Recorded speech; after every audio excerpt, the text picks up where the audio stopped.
can we kind of like, thank you. Can we kind of ask, are directors allowed to ask questions kind of each section by section, or how can we do this? Yeah, that's fine. Just remind me if I keep going. It looks like the first section is kind of the narrative, I would say, and then you get into all the charts and stuff. Kind of. Yeah, I was going to start with a little bit of background and educational item, and then we'll get into the staff report and start discussing the operating budget. And just kind of explanation of some terms and things like that. Yeah. Some items that came up last time that I wanted to just clarify a little bit more, and so we'll start with that, the background, and then work our way into the details. Yeah, Madam President. Hey, go ahead. We're still not in a meeting yet. Yeah, I was hoping one term that I would like a little more thorough discussion, because it's talked about a lot, is the standby collections offset. Offsets. Offsets. What are offsets? Yeah. Yeah, that kind of phrase. I just think because it's so key to what we're talking about, I'd like to really understand it. Okay. Hey, thank you. Noted. Me too. All right, there you go. All right. Good afternoon, everybody. I'm going to call to order the special meeting of the Board of Directors Budget Workshop, May 27th. Mike, why don't you lead us in the Pledge of Allegiance? It would be my honor. Already begin. I pledge allegiance to the flag of the United States of America, to the republic which stands, nation, indivisible, with liberty and justice for all. Very good. Thank you. General Manager Band, do we have a quorum? We have a quorum. All directors are present. Do you want us to do a roll call on that? Sure. Vice President Flowen? Here. Director Jarlsberg? Here. Director Doolittle? Here. Director Reynolds? Here. And President Unger? Here. Item 4, approval of agenda. Do I have a motion to approve the agenda? I'll make that motion. I'll second it. We have a motion and a second. We need a roll call on that, General Manager Ben? Yes, please. Director Jarlsberg? Yes. Director Doolittle? Aye. Director Reynolds? Yes. President Unger? Aye. Vice President Flowen? Aye. Item 5, public comment. This is the time set aside for public comment on any district-related matter not appearing on the agenda. Government code prohibits the board from taking action on these items, but they may be referred for a future consideration. Please state your name, limit your comments to 3 minutes. Do I have any public comment today? Hearing none. We will proceed to item 6, the budget workshop. Finance Director Ann Roman, please. Yes, good afternoon, directors and staff and public. I am here today with the intent of answering questions, and I hope we can have a nice exchange of all of this budget data. There's a lot, and so I certainly will take your lead in what you'd like to explore, and I'll do my best to answer any questions that arise. So I thought I'd start with a little bit of background that things that came up in the last meeting that I don't think about so much because it's routine for me, but it's something that I think is helpful for you to hear about. And so one of those items was the budget presentation. So the way the reports look. And so I wanted to explain that as we go through the development process, we're usually using worksheets from the software directly. And that means we have limitations on what we can do. However, we do discuss the projects in detail in the meetings so that we can elaborate on what is in writing in those reports. Once we have consensus that the budget figures have come to a rest, then I export all of that data into Excel and we elaborate on our presentation, including charts and graphs and making it pretty. And then at the final stage, we provide a bound copy to our board members, our requesting CAC members, and the budget responsible staff members. So the staff members, the department heads basically. And of course, we have our mandatory distributions that we have to make, for example, to the county. So that's just a little background on how the budget looks. I wanted to give a little more explanation on our terminology, which I think Director Jarlsberg had raised about the mid-year. And that, again, is something that we've just done routinely for a while now. And so it's something that I don't give a lot of thought to. But certainly I can understand where the confusion can come in. So when we were on a 2-year cycle, we used to do our budgets biannually. And so every 2 years, we prepared a new budget, and then we prepared a midterm budget, which was an analysis of where we were in the first year of the 2-year cycle. Now that we're just doing an annual budget, we do a mid-year review. And although we try to do an informal staff review closer to December, we just don't have the resources at this point to bring a separate budget review to the board in addition to the annual budget development to just look at the current year midway. So we try to wrap it all together because, as you can see, it's kind of an extensive process to go through this. What I did want to note is that although we don't bring that budget, that midterm or mid-year budget to the board right at December, the board does see the budget to actual comparisons each quarter in the board operating report. And so those are in there as part of the quarterly reporting that we do. You do see that information, which should be helpful. Of course, those don't come out also until, so for example, December's financial statements would probably be or were out in March, I believe. So we're usually a few months behind with presenting those. So that's the point in which you would see that mid-year analysis. As far as the capital budgets, I wanted to address those budget to actual comparisons. Those, because our financial statement that we bring to the board report, is an operating report. It does not address capital projects. And those updates are best requested on an as-needed basis because we do have to do extra analysis with those projects. We have to do reclassifications and allocations and just ensure that everything is in place before we present reliable figures on those. We're collecting data on those throughout the year, but sometimes those costs aren't properly identified, perhaps when we receive them. So we have to do a whole analysis before we can finalize or present reliable information on those. I wanted to also address, well, you know what, I'll address it when we get there, so I'll skip this part. So standby collections offset, I'll address that now. That term will come up again later.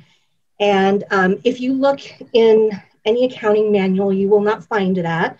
We created that last year so that we can represent on our budget, which is the revenues and the expenses only, we are trying to represent a cash flow item.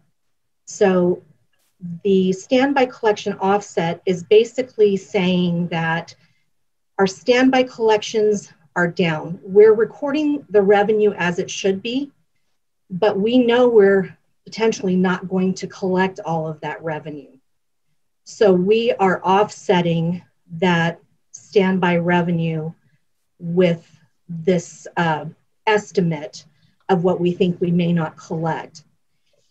So that's really an accounts receivable item. Accounts receivable is not on the budget because it's not a revenue or expense. And so this is the way that we brought this into to represent it in a document where it's not normally represented. So what we could have done is reduce the revenues and just say, we're never going to bill those revenues, but that's not the reality. The reality is we will bill those revenues. We just don't know that we're going to collect those revenues. So we also have that offset term, I think, for metered water sales. I believe, yeah, metered water sales offset. So we had done the same thing there because of COVID.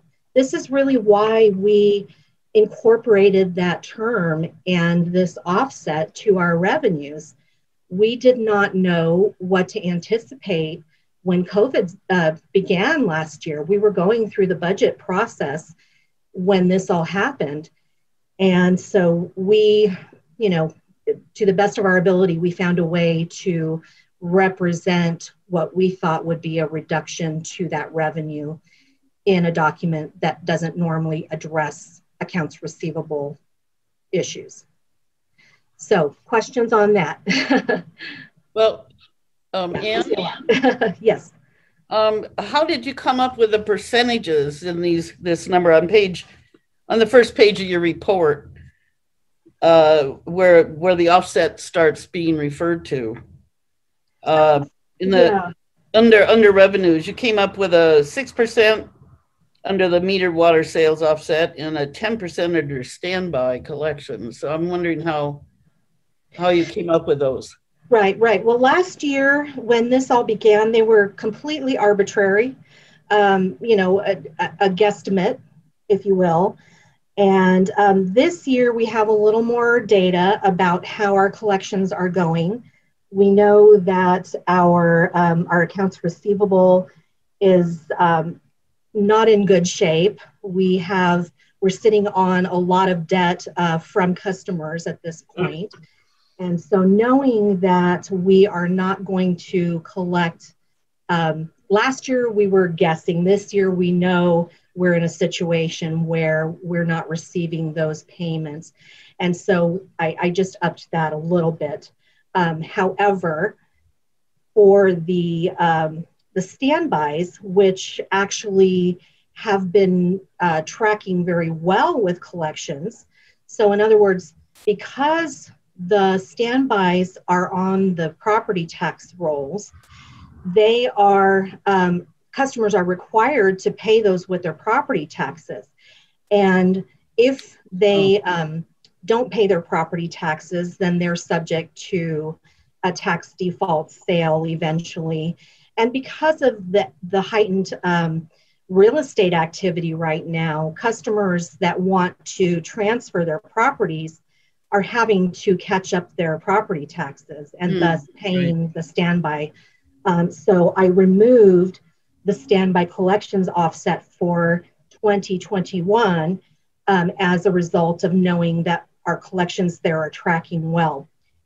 What we don't know is in 21-22, if we will continue to see this kind of real estate activity and if people will continue to pay their property taxes, or whether that will also become problematic like our regular water and basic fee revenues, which aren't being collected well at this point. So I saw some other questions, I think. Yes, Director Flowen. I think a lot of that stuff is what's being talked about or indicated on page 7 of 24 at the very top, water meter sales. And I'm noticing that, can you hear me okay, by the way? Yes. I'm coming through. Yes. This offset of 155,950 for water meter sales, it's indicated apparently on the line just below the first one, which is water meter sales, would be the first line on page 7. Right. And then this offset has its own entry directly below it. What is contra? Is that an abbreviation or the whole word on this water cash? That's a good question. I'm not sure if it's an abbreviation. It's an opposing account. So it's an offset to, so first of all, I want to just clarify that this is metered water sales, not water meter sales. So water meter sales would be something different. It would be the sale of meters. This is metered water, so consumption, just to be clear. Right. I didn't know if that was maybe an abbreviation for. And so, yes, we have first our entry for the revenues. So that would be on page 7 in 21-22, for example, that would be the 3.427 million. And the line below, the water cash flow contra. And I guess we should have called this the same thing, so that would have been helpful, wouldn't it? We have the 205,000 negative. So you can see those two together indicate that this is what we think we might collect of that revenue that we budgeted. But what does the word contra mean? So it's the opposing, it's an opposing entry. So we have this is going to be a little confusing because when we look at this report, it shows the revenues as a debit or a positive. But in accounting, revenues are actually a credit or a negative. And an offset to a revenue or a contra would be the opposite. It would be a positive. So because this report presents a revenue as a positive, then the contra is a negative. Well, you just used the word offset to identify contra. So why don't you call it offset? We could have, and you know, looking at this, I probably should sync up that terminology. So it's consistent with the report. Right. So that it's consistent with what I wrote in the staff report. So, you know, again, we have limitations in how much space we can put into those account names and that kind of thing. So we might call it one thing here and we call it something else there, but it is the same thing. So is it a possibility here that the software that you're, shall we say, required to use to put all this together won't allow you to change some of those things?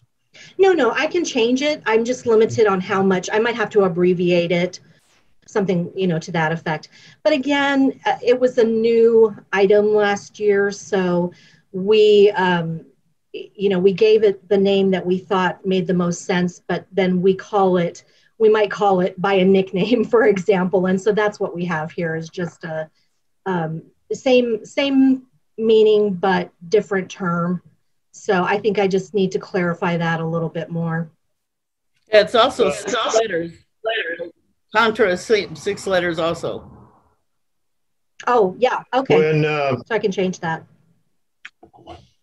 So out of the big pot of money that you have here that you're drawing from to create these budgets and such, there's 155,950 that you can't spend because you're expecting that the metered water sales may not be what you think it is. So you're holding money back in the budget to compensate for that. Right. You're offsetting. That's right. Exactly. Okay. And So, Yeah, that's exactly right. And the reason we wanted to record the revenue, which is the metered water sales itself, the large number, in reality, you know, we could have just reduced that and netted those two out, but we didn't want to do that because we're tying those back to the rate study.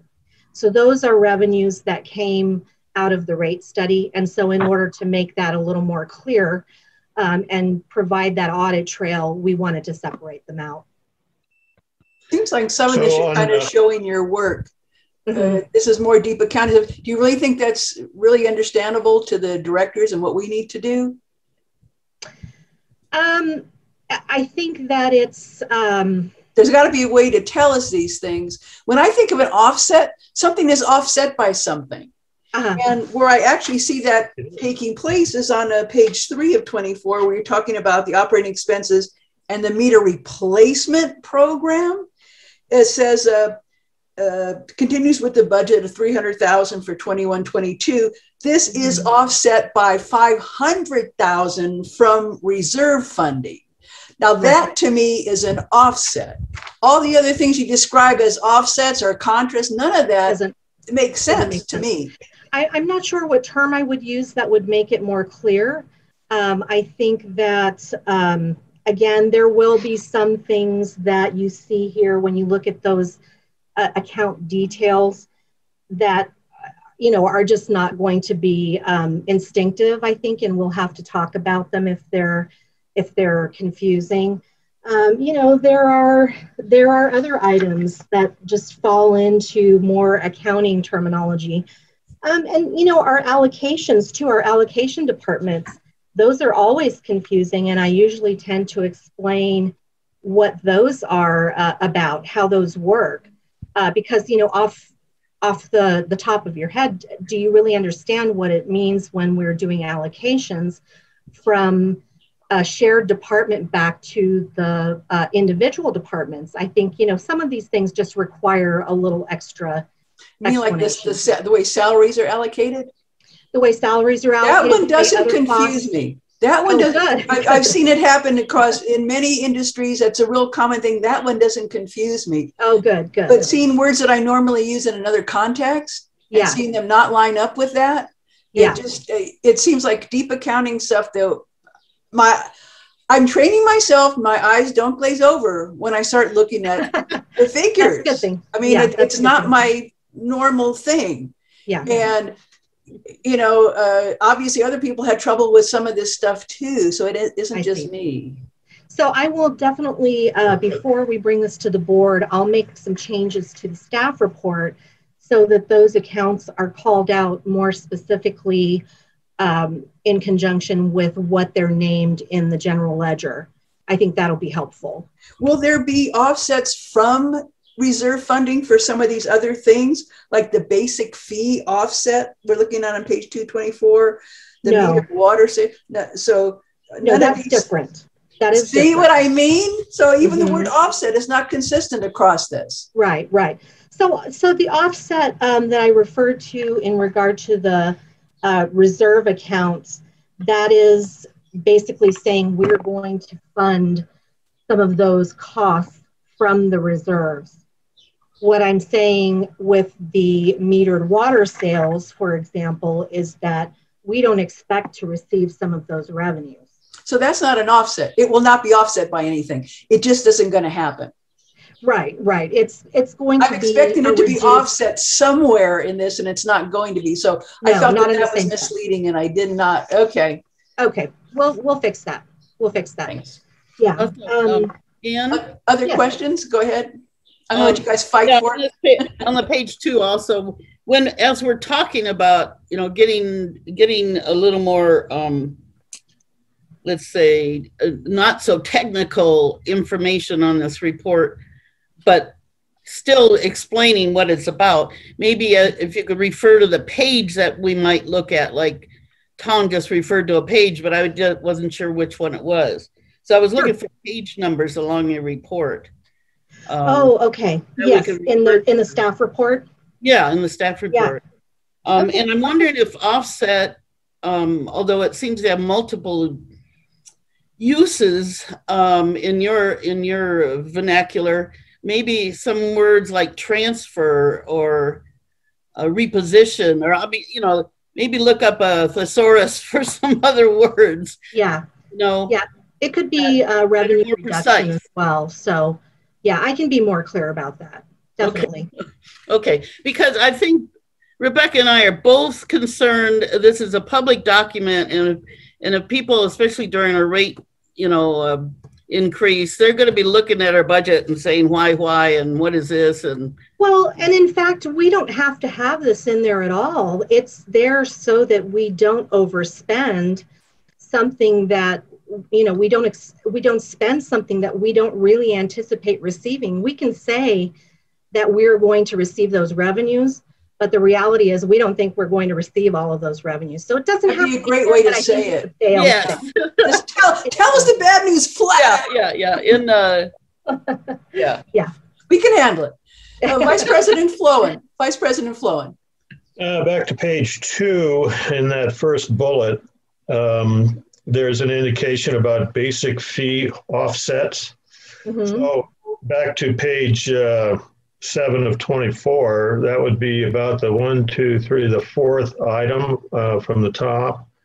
Mm-hmm. And I'm just curious, when we talked about the metered water sales, mm-hmm. there's actually an entry for the offset. Yeah. But for the basic fees, there is no entry for that, whatever it is, 1% or so offset.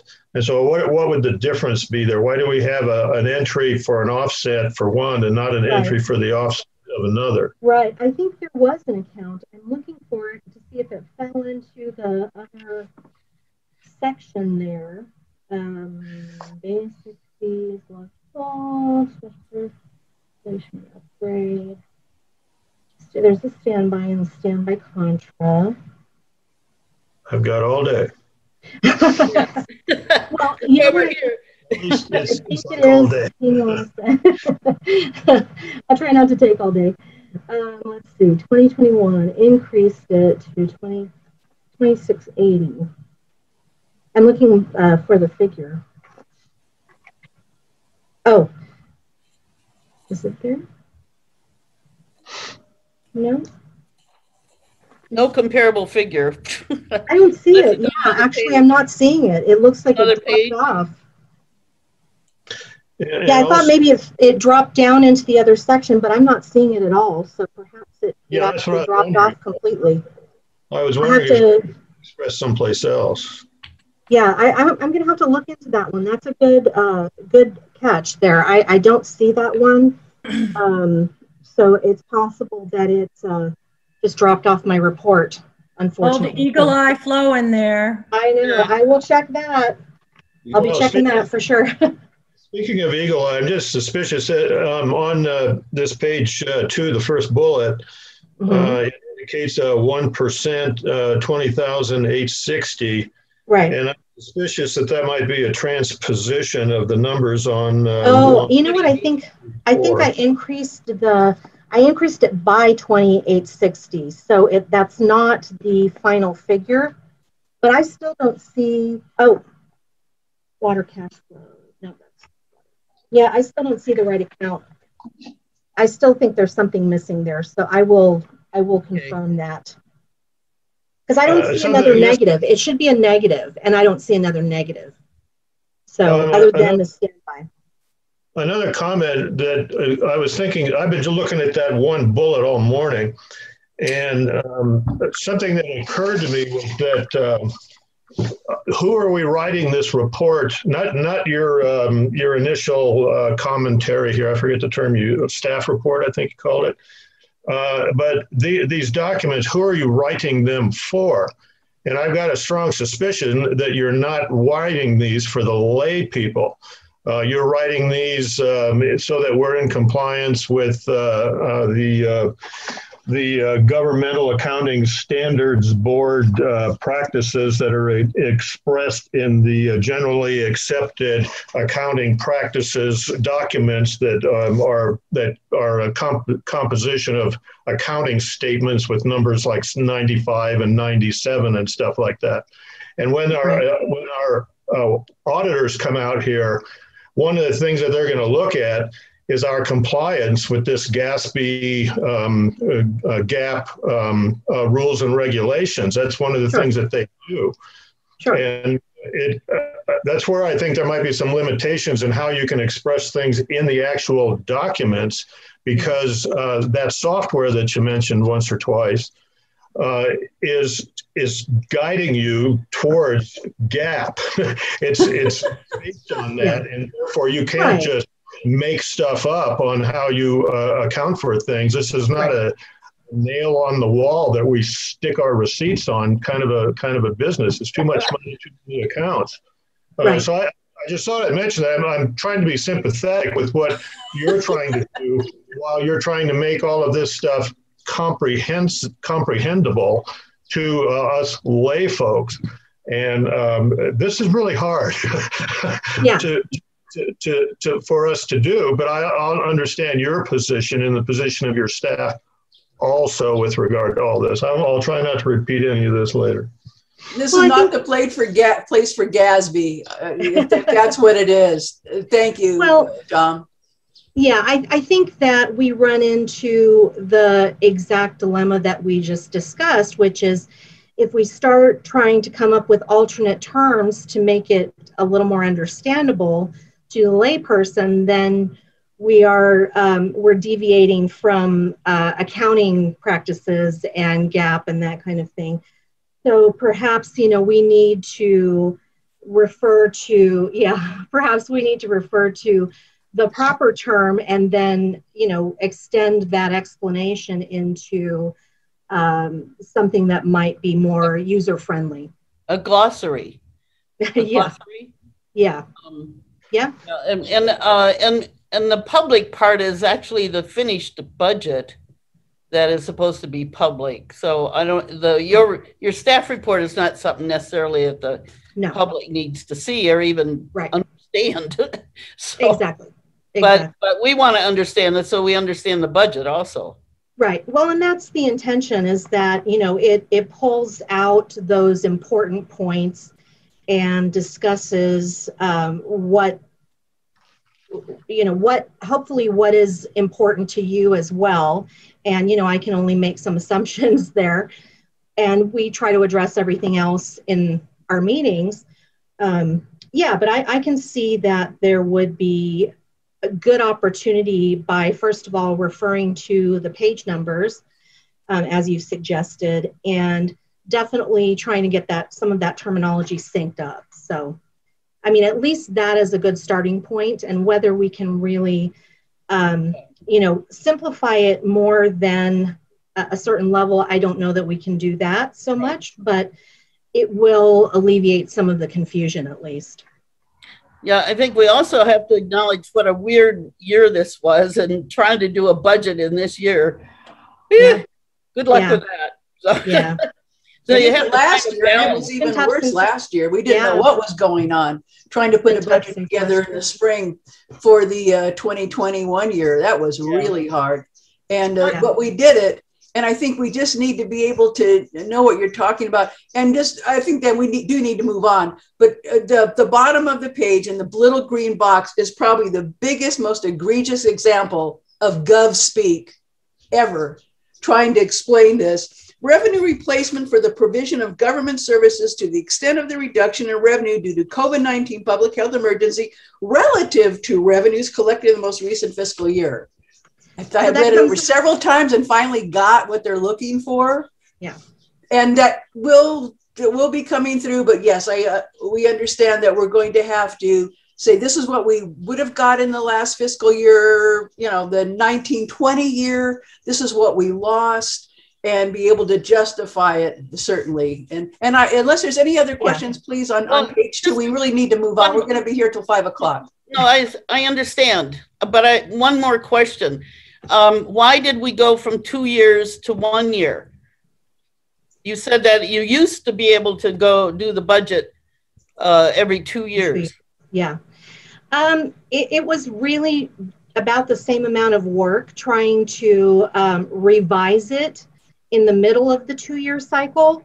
And so it just felt like the second year of the 2-year cycle tended to get neglected, and that it would get more attention and be more accurate if we were focusing on 1 year at a time. It got harder to project those 2 years. The drought happened and it just became harder. Okay, I'm sorry, please, let's move on. Go ahead, Director Roman. Okay, so just really quick, I wanted to address that that particular paragraph there. That came straight out of the American Rescue Plan Act. And, you know, this is what we're trying to deal with in figuring out what's going to be available, if anything, for us. So yes, you're right. It's very confusing and difficult to interpret at times. So let me start then on page 2. I know we want to get through this quickly. We've kind of hashed out a lot of these first bullet points.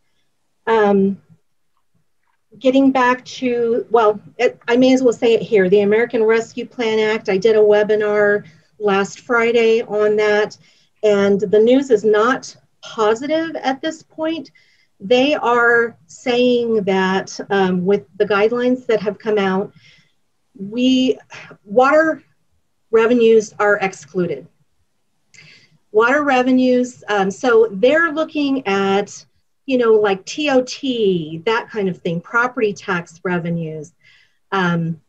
We don't really have, we're not seeing a significant drop in any other revenues.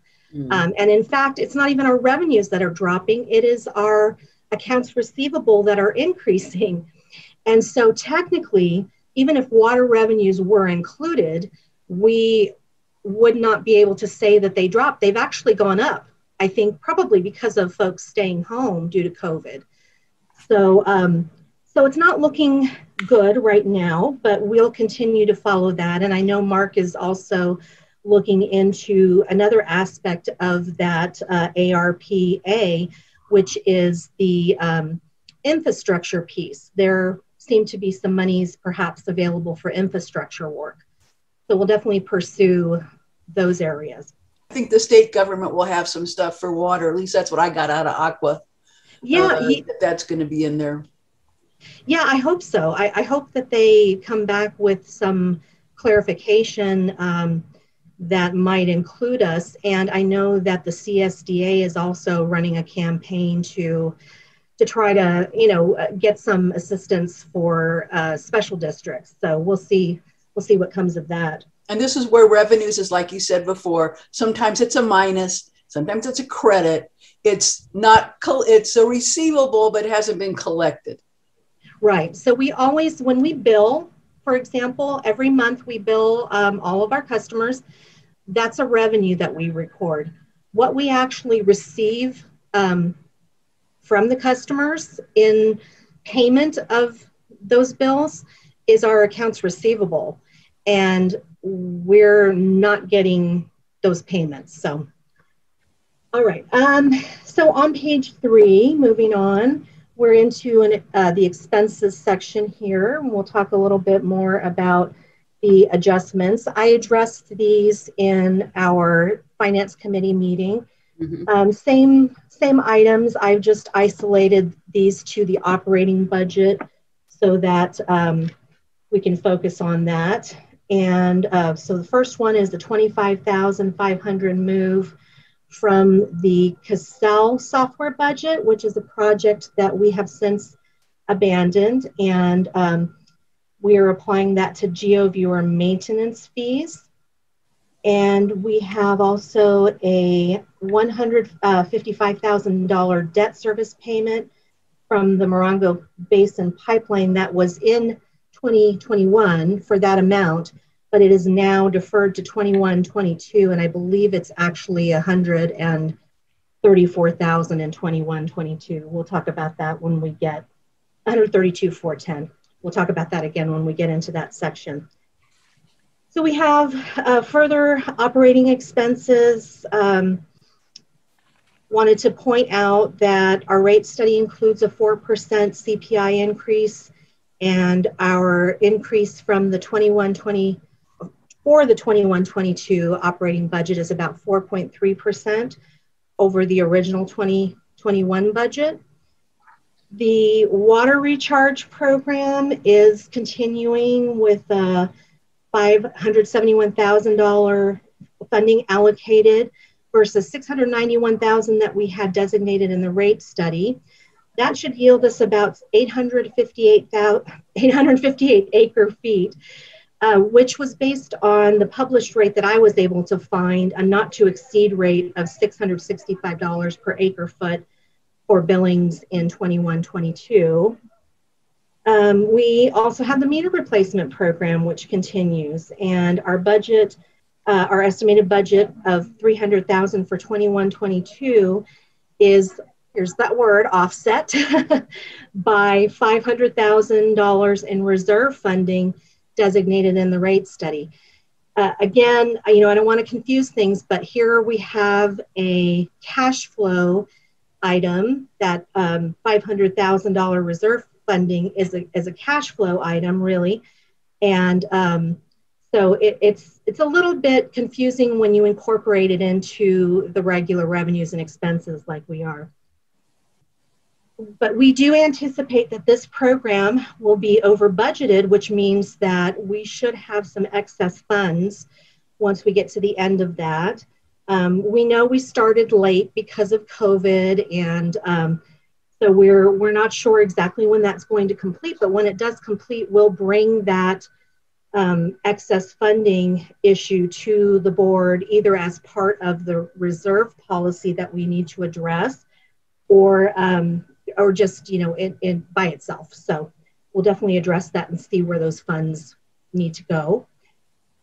The final Morongo Basin pipeline debt payment, which I mentioned above, it was $155,000 in 2021, and in 21-22, where it was pushed to, it's $132,410, and that keeps changing because the Mojave Water Agency is adjusting that figure periodically based on their tax collections.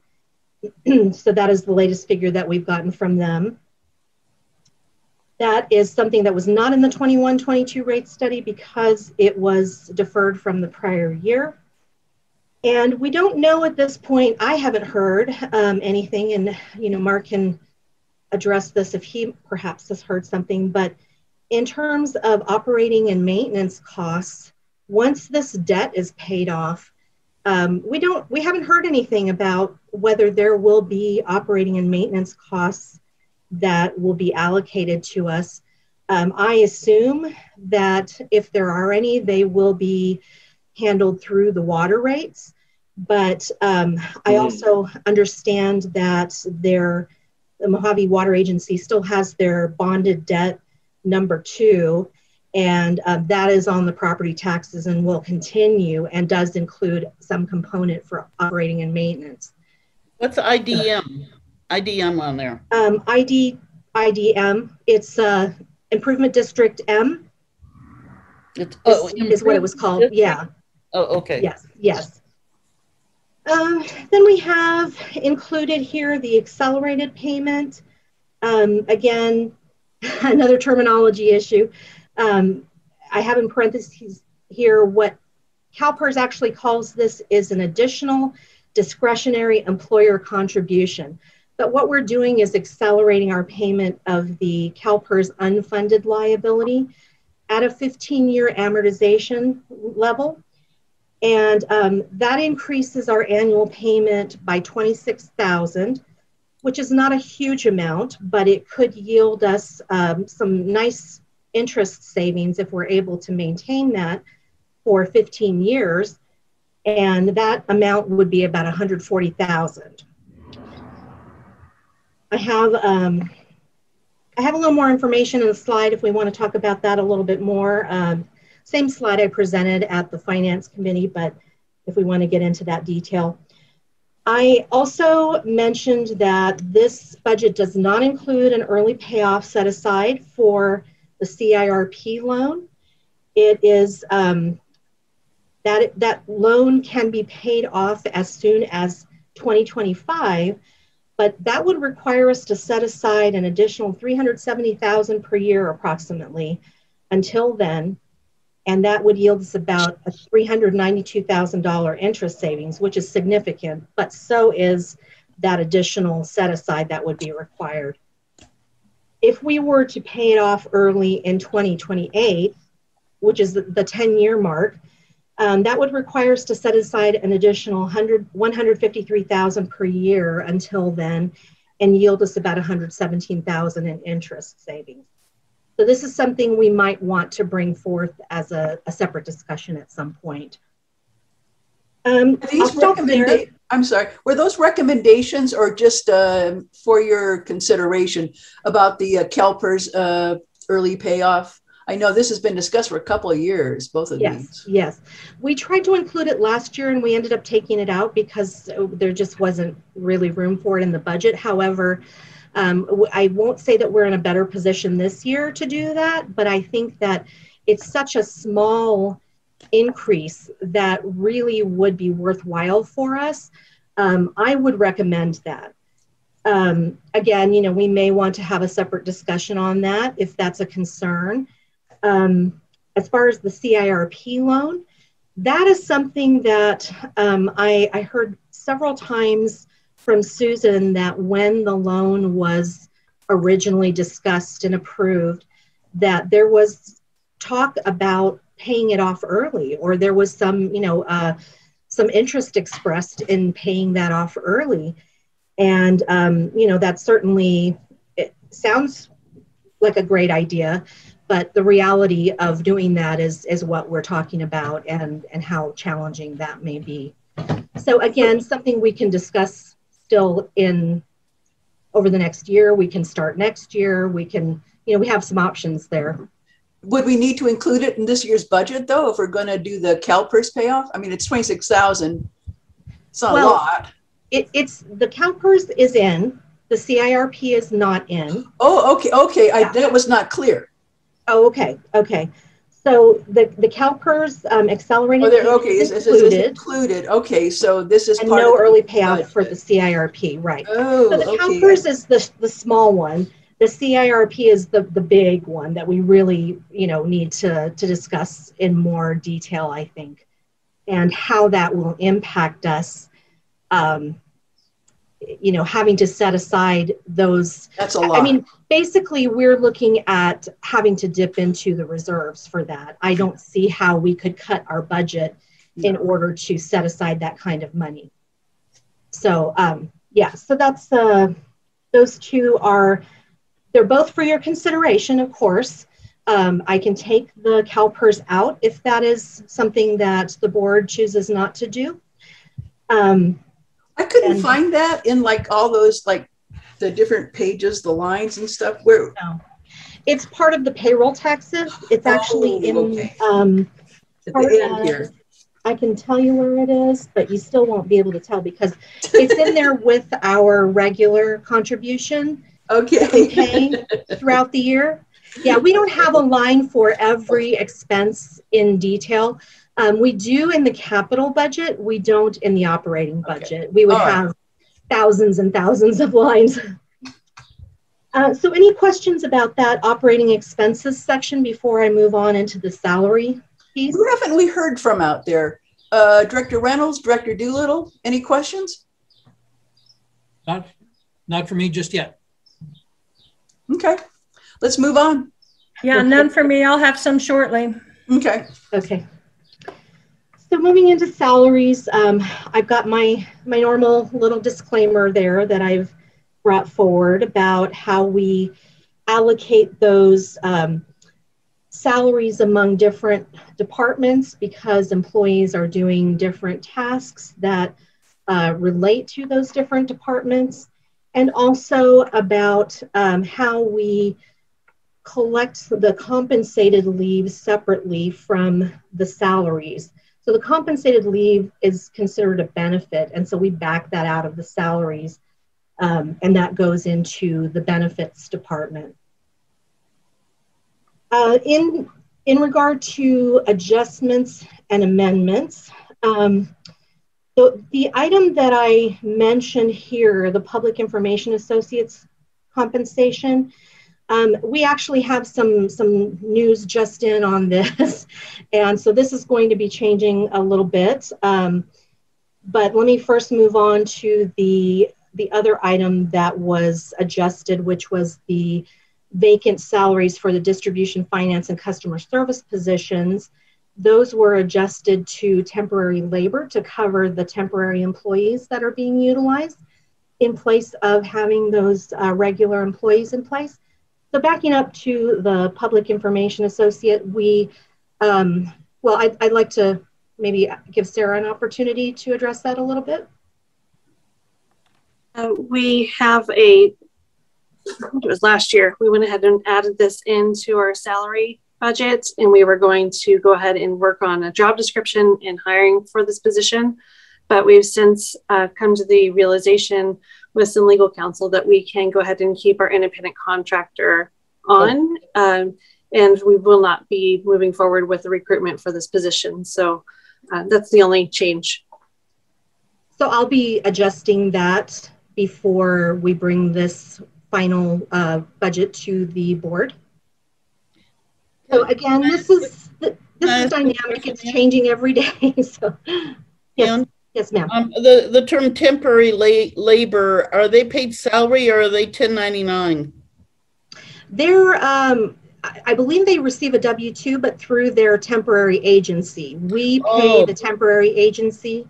And the temporary agency pays them. So it is actually a temporary, as opposed to, yes. There's another term used when you hire someone directly. Yes, yes. We practice hiring through the temp agencies. Okay, so cool. They're regular employees to the temp agency. Yeah, okay, cool. Thank you. All right, salary, more information on salaries. So the 21-22 staffing includes continued reorganization due to succession planning to partially redistribute the workload created from 3/20/21 unbudgeted positions and to accommodate the increased customer demand in development especially. Significant changes include this being the first full year of the previously approved Director of Operations position, elimination of the distribution supervisor and succession planning for the production department, reclassification to distribution, production, and CIRP lead positions to foreman positions, and for each of these departments, adding a customer service and development supervisor position to manage the increased customer service demand and development workload that has shifted to the customer service department. And this is the first full year of the previously approved Director of Finance position and the elimination of the AGM/controller position. It is also, a typo there, any additional finance needs, finance department needs are not identified at this time, pending outcome of the transition of 3/4 of the department staff. So we are still in a state of transition and not really ready to address any shortfalls that may exist. Yep. Anna, I have a question there. Yes. Mm-hmm. You said 3/4 of the department staff. How many people is that? 3. 3 of 4? Is that basically it? Okay. Yes. Okay. 3 of 4. I mean, it might be better to say 3 of 4. I don't know. Yeah, that sounded different. 3 of 4. Yeah, it could be 75 of 100. You know, I mean, right. Yeah, and I'm wondering if a new org chart will come out of this once things. We'll have we will have an org chart included in the final budget document. But you can also see on pages 23 and 24 of this packet. On page 24 in particular, you can see all of the positions for 21-22. So we'll talk about that a little bit more when we get there. Okay. All right. So let me skip ahead a little bit because I see I got a paragraph out of order here. So if I skip to page 5 at the very top, the bottom line for the operating budget, I wanted to point out that there is a $674,000 reserve drawdown versus the $174,000 rate study intentional drawdown. This figure, this drawdown includes those offsets. Again, there's that term. So those revenue reductions, let me put it that way, those revenue reductions that we made for COVID reasons, for COVID slow collections. And it also, and just pointing out a good point there, that potentially those revenues could be recoverable. Maybe we'll come out of this and everyone will pay. We don't know. We hope. And then we also have 160,000 approximately in salary and benefits overlap. Yes, ma'am. Hi. So drawdown was a word I had to look up. I also looked up offset, and I wasn't able to figure out what it meant. Okay. Essentially, it's draining that money, taking that money out. That's correct. Yes. Okay. Yes. All right. So when you say includes a $674K operating reserve drawdown versus what the rate study said was $174K? Correct. Correct. Wow. That was a big difference. So the rate study included $174,000 that we would have to dip into our reserves, which I'm calling a drawdown. It could be called a deficit if you so choose, but because we're dipping into those reserves, we're drawing them down or utilizing those. So we don't have net revenues. We're not generating more revenues than we're using in this budget. And so that is generally a concern.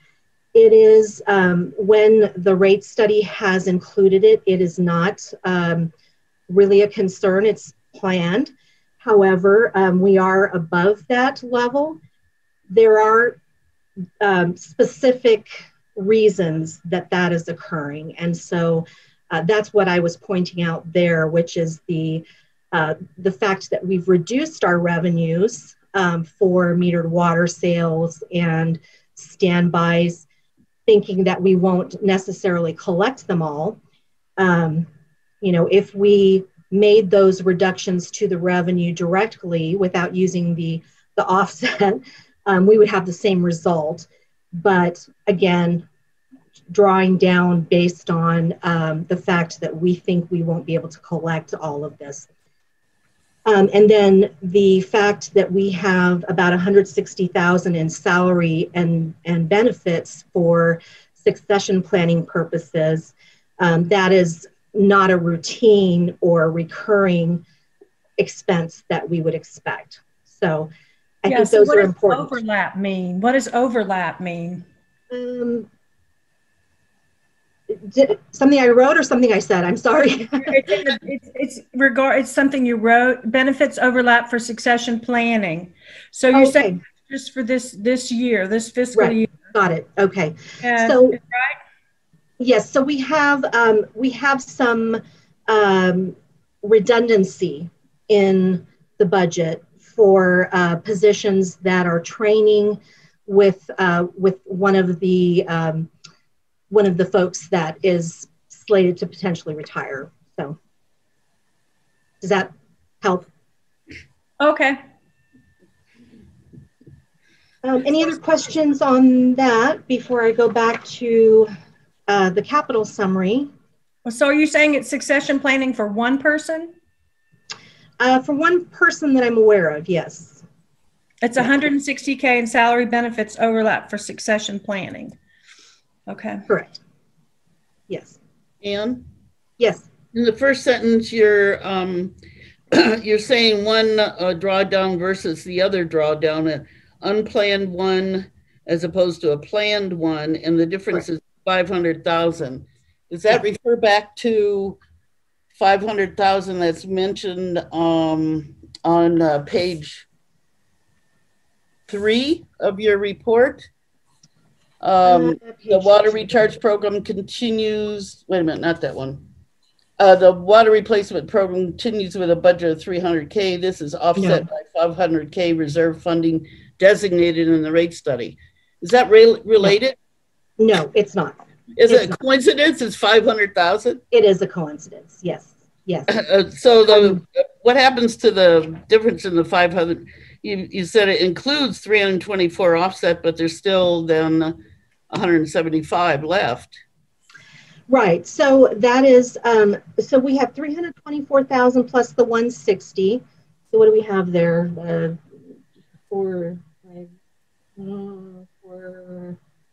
Yeah, a little over 500,000, right? In those two particular areas. Right, right. And the difference, so it's about right. I mean, it accounts for most of the reason why we're in excess of the rate studies intentional drawdown. You know, the rate study did not predict in 2018 that we would have COVID in 2021, 22. Out there. Right. But it is accounts payable, which may be paid somehow. Yes, exactly. That 324,000, we could collect all of that. That's not likely because, you know, we normally would see a certain percentage of that go to bad debt anyway. And I think that's going to go up with the situation that we're in. But, you know, perhaps we will see some ARPA funds or some other, you know, assistance that the federal government puts out. So we just don't know. But, you know, that's how it looks right now. It definitely looks to me from a financial perspective, you know, it looks a little scary, but it is for a reason. It is for a reason. It is not just because of additional spending. So. Oh, yeah, yeah. And let's see, then moving on into the capital summary. So I'm back on page 4, about halfway down, capital summary. And I just kind of put together a quick summary here because we talked about capital projects in our last meeting. And again, you know, as much as you would like to go into those, we can. But to begin there, I just mentioned a move of $42,650 from the budgeted $50,000 efficiency study to the GeoViewer update project, which is capital, and that is included. For 2021, oh, sorry, these are both for 2021. A move of $20,000 from the remaining abandoned Cassell budget was included to increase the laserfish budget. So again, another new initiative that we're still trying to get a handle on. You know, those are new and they're going to be less accurate in the beginning than they will be over time. Then we have in the 21-22 budget, we have included, and here's where I need to make some adjustments because if you look on page 5, I've got some new changes not reflected in the reports because I did not regenerate these reports. But we had included $1.6 million in capital costs. We have since identified that the board was interested in moving forward with the wastewater treatment and collection services, and we have we're proposing to add $250,000 plus a 20% contingency, which brings us to a total of $300,000. So that is going to bring that up, that figure, as well as we have a addition of a GeoViewer plant check module, and Mark can explain what that is. I would not do it justice. And that additional work would be about $30,000 more. So that, I'm back on page 4, that 1.6 million increases by 330,000 there. And we have in that 800,000 to continue with Tilford CIRP. We also included a design for the D11 booster station, sodium hypochlorite generator at well 10. $351,000 in equipment and technology costs for items such as construction and maintenance replacement, a backhoe, a valve turning machine, and SCADA Phase 4 work, and 2 replacement what vehicles. Machine? I'm sorry, the what machine? A construction and maintenance replacement backhoe and a valve turning machine. Valve turning machine, thank you. Yeah. Mm-hmm. And the reason I call those equipment and technology costs is because those qualify to be reimbursed by the equipment and technology reserve. So we have those in the budget, but we can also dip into the equipment and technology reserve fund to reimburse the general fund for those costs. We have, let's see, the sodium hypochlorite generator. Oh, we've got a duplicate there. Oh, I'm sorry. So those items, the sodium hypochlorite generator, the 410 backhoe, the valve turning machine, they are expected to have a lifespan of about 10 to 15 years, just FYI there. The rate study funds about $1 million in capital costs and $170,000 in equipment and technology, $50,000 in studies and reports, and $30,000 in building replacement reserve funding. So basically, the way, this might be a good time. Actually, I'm going to do a screen share here, if I can. Am I able to, Mark? Yeah, you're set. Okay, great. So I did this at the first, I think it was the Finance Committee meeting, but I went through it really quickly. And so this might be a good time to talk about how these things flow. Can you see my screen? Comparison of rate study versus budget versus actual. Could you go into presentation mode? Oh, yes, ma'am. There we go. All right. Excellent. Okay.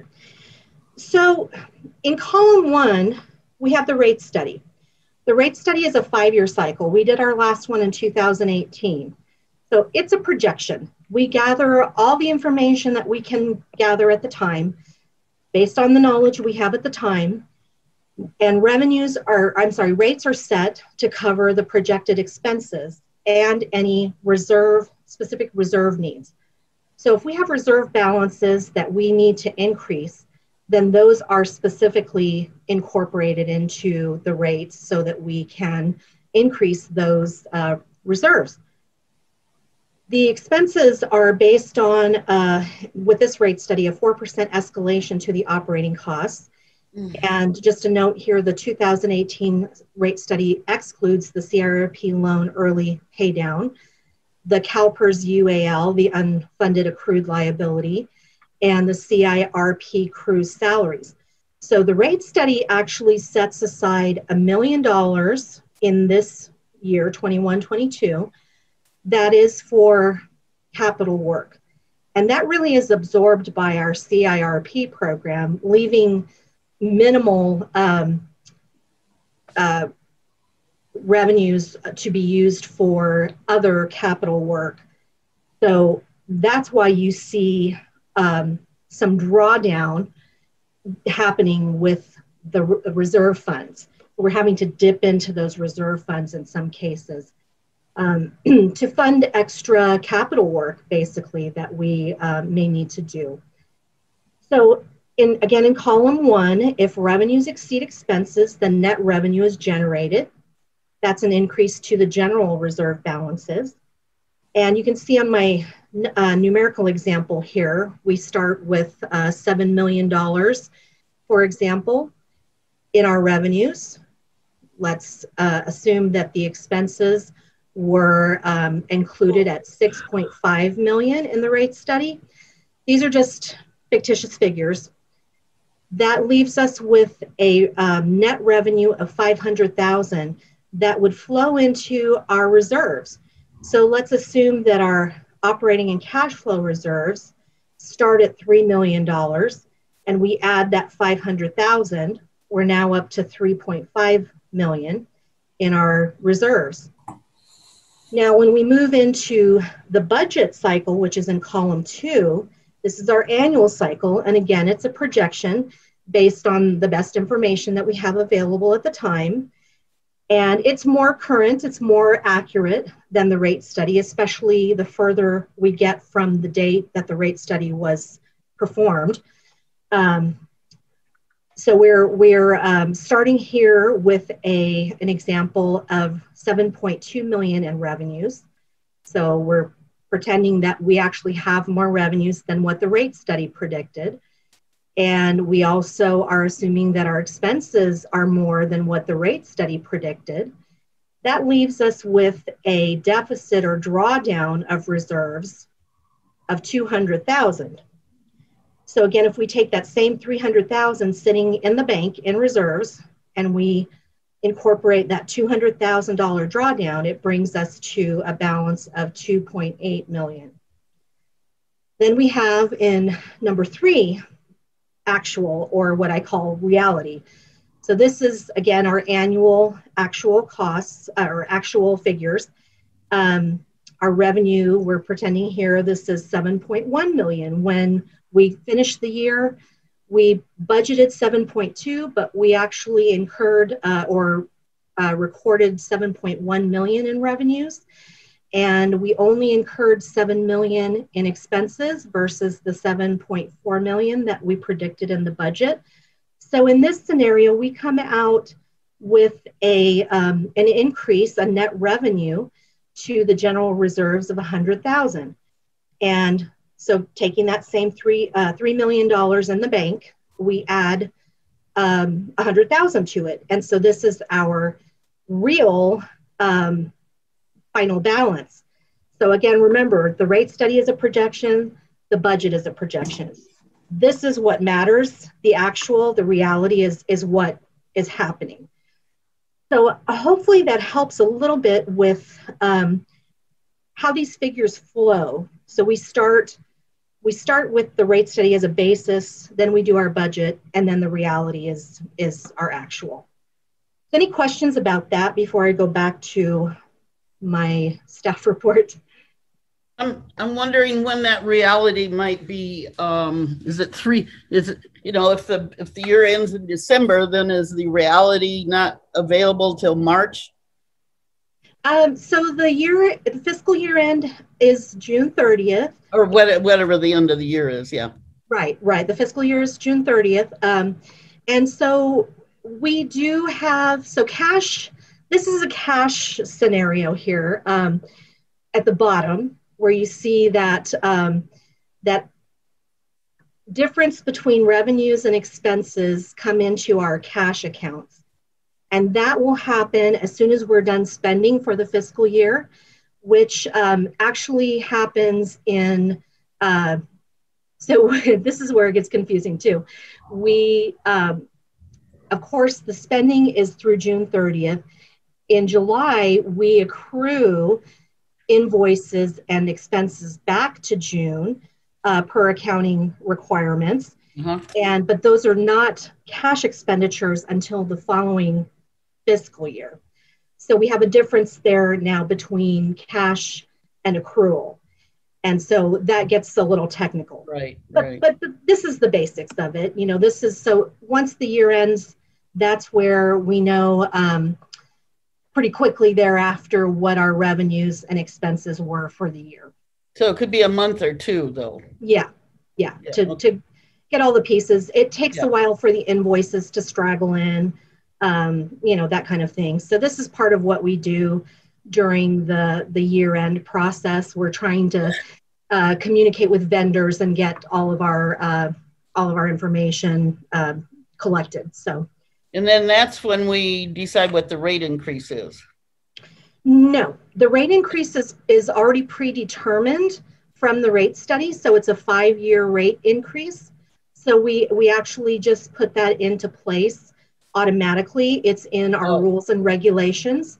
It was adopted when the rate study was completed. And so in our rules and regulations, we already know what that next year's rates will be, but only for those 5 years.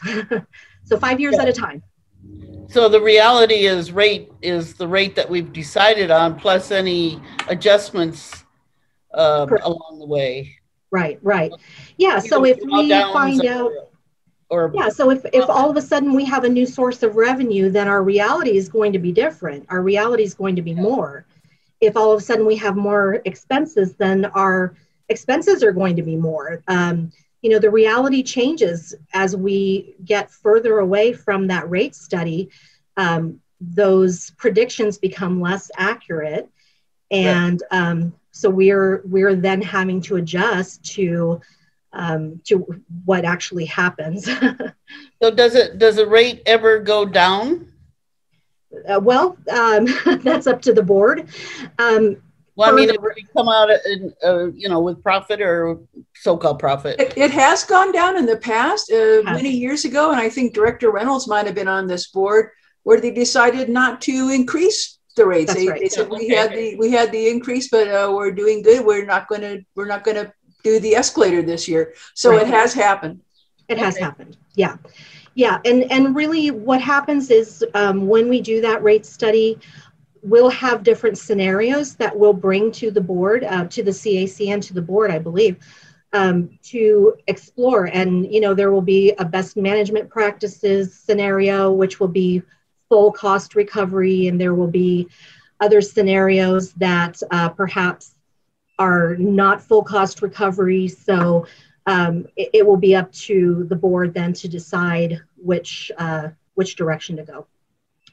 Thank you. I like being able to think about this a little bit. So yeah. It's hard to sometimes understand how this all ties together. We hear all of these terms, and I know this is something that was confusing for me in the beginning too. So, all right. So getting back to page 4 of the staff report. So again, here I mentioned the rate study funds, $1 million in capital costs and $170,000 in equipment and technology, $50,000 in studies and reports, and $30,000 in building replacement reserve funding. So we're actually calling those expenses in our budget. We are, because the rate study generates revenues to allow us to fund those reserves, we are calling those expenses in our budget and setting aside, if you will, for lack of a better term, those funds to be used. And then we may or may not use them this year. So I've tried to indicate where we are using them. For example, above that, the $351,000 in equipment and technology costs for the backhoe, the valve turning machine, SCADA, etc. And then I wanted to also point out that there is no consideration for Chromium-6 revenues or expenses in this budget. So we, to my knowledge, still don't know exactly where that's going to go. So I think this will probably be a big topic for next year. All right. Let me see, adjust my screen here if I can. Figure out how to do it. I'm still learning Zoom. Okay. All right, moving on to page 5. I briefly referred to this, but we'll talk about it in detail now. New changes not reflected in the attached reports. So the in-code reports, the financial reports that you see do not reflect these new additions to the capital budget. The first one is the wastewater treatment and collection services design. I think it was a design, Mark, is that right? Yeah, master plan, preliminary. Design master plan, right. So that we are budgeting at $300,000, including the contingency. And that will be eligible to be funded from the wastewater capacity reserves once it's complete. We also have the addition of the GeoViewer plant check module and additional work related to GeoViewer, and that is anticipated to be $30,000. We have also, we discussed this in the last meeting, the well 14-4 log split between the fiscal years. We right now have that still all, assuming that it will complete in this fiscal year, 2021.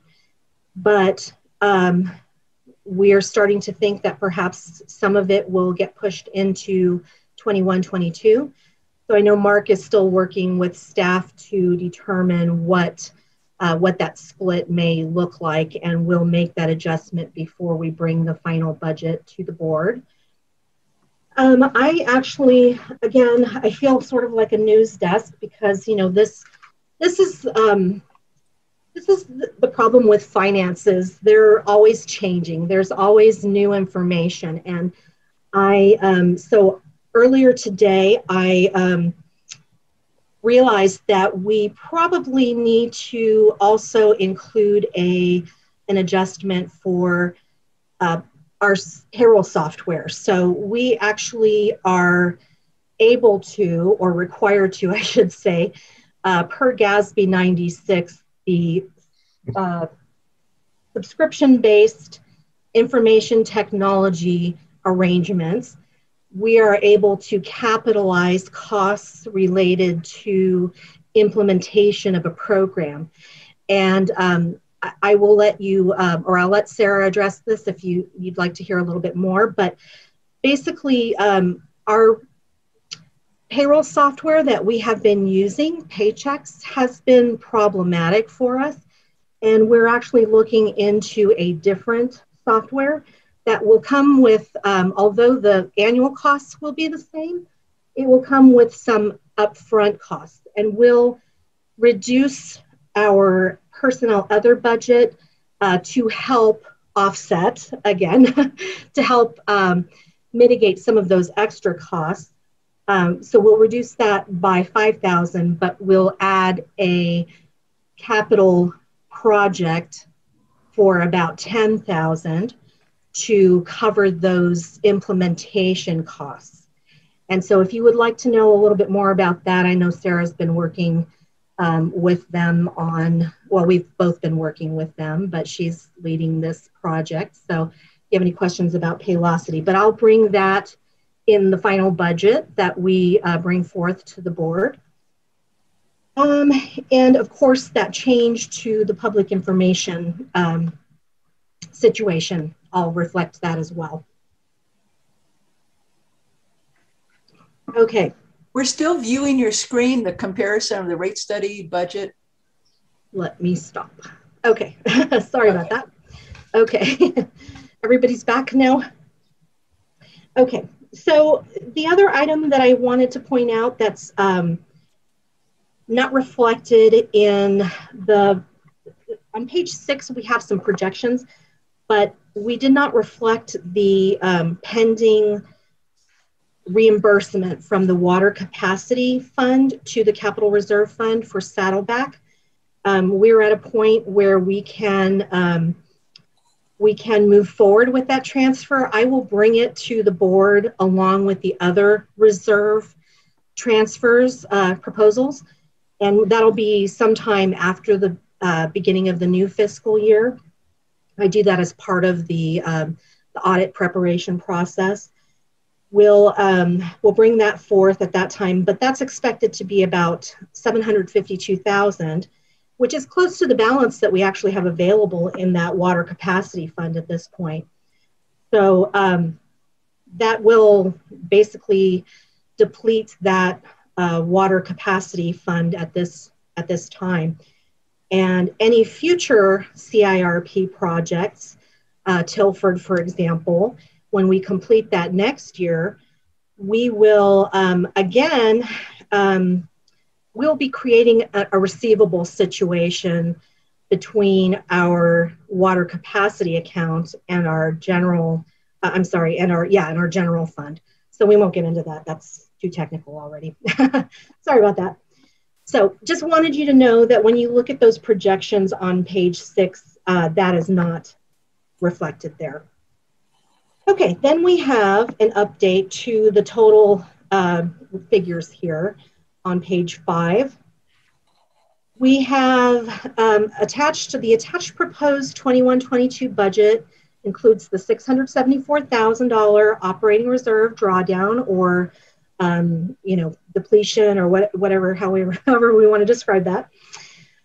We have capital expenditures and reserve use that totals 2.651 million. We have included 1.1 million in funding that exceeds, or sorry, this includes 1.1 million in funding that exceeds the current rate study's proposed funding. So because the rate study is giving us $1 million for capital, $500,000 for meter replacement, 170,000 for equipment and technology, and 50,000 for studies and reports, and 30,000 in building. That's where that 1.55 million comes from. That's what the rate study is providing for us. But we're using 1.1 million that exceeds that funding that the rate study provides. So in total, as proposed, the district would experience a net drawdown or depletion of reserves of 2.185 million for both years, 2021 and 21-22, while we're providing funding for projects that continue to increase the district's efficiency through continued infrastructure maintenance and technology enhancements. And so I don't know if we'd like to look at the details of on page 6, if we want to start looking at those reports, or would you like to address specific questions at this point? I have a question about the thing about the LAIF on page 5. It says, not reflected in any LAIF balance projection is a pending reimbursement from the Water Capacity Fund to the Capital Reserve Fund for Saddleback, 752,000, close to the balance available in the water capacity. I didn't get any of that. Okay, so we have right now, actually as of March 31st, I just was working on those quarterly reports, and we have a balance of about 750,000 in the water capacity reserve. We are limited in our ability to use that water capacity funding. That is restricted to growth-related projects.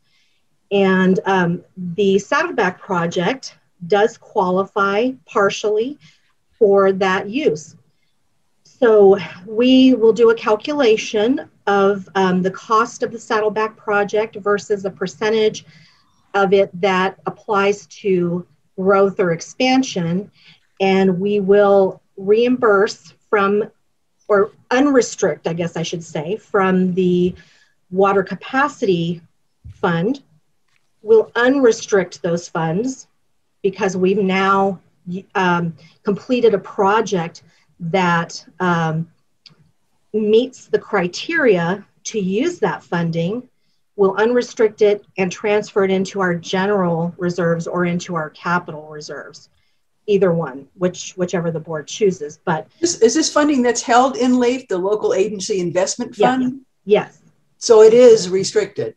It's restricted. It's currently restricted, but we're eligible to use that funding, and so we should utilize that as soon as we have met the requirements to utilize it. It will free up funding for more purposes. So it just doesn't, when you look at the projections, the reserve balance projections on page 6, at the bottom of page 6, you will see there are restricted funds in the second to last column. You see the loan in the last column, and then the restricted to the left of that. That does not reflect that 752,000 being unrestricted. Okay, so when we do this, it's going to decrease that restricted amount and increase, if we so choose, the capital reserve account. That is what was recommended that we do, that we transfer that into the capital reserve account to be used for other capital projects. I know there's real, stuff that has to do with restricted and unrestricted and moving things around and stuff. So, okay. Yes, yeah. All right, any other questions about that? Okay, so did you want to go into specific questions at this point, or should we go over the details of the operating budget? Let's let me do a round robin here with my directors. Director Reynolds, I see you first. Got any questions or comments? Earlier in your report, Ann, I didn't want to interrupt you. You had mentioned something about a laser something another. It caught my eye, and I didn't write it down what it was you said. Oh, laserfish. Laserfish. Thank you. Laserfish, or laserfish, I guess, is how they're properly pronouncing it. Like a microfish? It's a record archival system. So it's going to enable us to store our records in the cloud. And it comes with some interesting features as well, like workflows, so that we can route things like our internal processes. We can actually set those up to utilize laserfish workflows to route things throughout the office. So it really helps with those communication breakdowns, for example, and things getting lost as they transmit throughout the office. So that's what that was. And that's a new, that was something we implemented in 2021. And hopefully in 21, 22, it's going to become more routine for us. So. Wow, sounds like fun. And I really appreciate all the work you went through to putting this together. How on earth do you sleep at night with all that stuff? Well, thank you. I appreciate it. She's good at counting sheep. Director Reynolds, just real quick, are you flying blind over there? Do you not have a board packet or a copy of the budget? No, I have this tiny little printer, and I started printing it off, and I got frustrated. So I did get the agenda, and then I'm watching it on my phone. Okay, just so you have something to. Okay, thank you. Okay, just wanted to make sure you had something. Go ahead, Mike. I'm sorry. Anything else? So if you see me doing this. It's tiny on 8.5 by 11 paper, so I can only imagine on your phone. We'll make do. All right. Any other questions? Director Doolittle? Let's see. Well, I have some questions coming up. I do the wastewater. That's not a study. That's a what? The work for the wastewater with the money? So that's a master plan with a small preliminary design element involved with it as well. So this would be proposed different designs. Correct. It also is it's completed in a manner that's provides the minimum information that the state revolving fund would require for us moving forward for any type of grants or loans through that program. So it's a pretty extensive list of information that includes, things like survey and design in order to meet those requirements. So. And who would be doing this work? That's due to the amount, we would actually probably bid that out and probably do a qualification process. So. Okay. Thank you. Mm-hmm. Director Jarlsberg, I see somewhere there. Any questions, Director Jarlsberg? Not anything new. I'm waiting for the next section. Oh boy. I would suggest a stretch break. Maybe. Vice President Flowen. Anything? Well, just to throw something in briefly, we were talking about whether or not to pay off the CIRP loan at an accelerated rate and all of that. And there's somebody called the American Waterworks Association. I think they're real. They might even actually certify and train some of our people. But they put out a very large California debt financing guide. And if you click on in the table of contents on I-11, it'll take you to some verbiage about the benefits or the negatives of paying something off early. And specifically, they talk about the fairness of burdening current ratepayers to pay off a loan that's accelerated, pay it off in an accelerated way. And then people come along 30 years later and take benefits from what was constructed without paying for it. I'm kind of thinking that maybe some of these capacity funds and other kinds of availability fees and stuff might make up for that for when the newbies come in, but I'm not sure. I thought I'd squeeze that in. Thank you. Yeah, that's one of the biggest components that we talked about, along with the early payoff internally anyway, was, you know, the good that we could do with that money today as opposed to tomorrow as well. So, you know, that extra $300,000, you know, can certainly benefit a lot of capital projects throughout the year as compared to the savings in future dollars. So. Right, right. I think that, I mean, and I'm just speculating, I wasn't as much a part of this as Susan was, but when that loan was originally decided upon, when the board decided to move forward with that, it was the first time we've really entered into any debt in quite a while. And so I think it was just an somewhat uncomfortable position to think about having debt on the books. And so, you know, now that it's not an unusual position to be in. And now that we're accustomed to that somewhat, you know, we can really analyze whether, like Mark said, this is beneficial to pay down or not. All right. Director Jarlsberg mentioned like a 5-minute stretch break. Oh yeah. That might not be a bad idea if we're thinking about going as intense on all these charts and graphs and figures as we did on the narrative 3 pages or 6 pages. Would anyone else like to take a 5-minute break? You want to just power through? All right, power through. Okay. Go ahead, Ann. All right.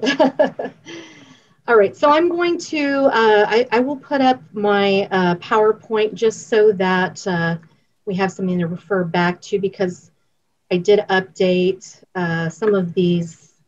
Sorry, I'm looking for the right button here. I did update some of these figures in my PowerPoint. Let me go into the slideshow.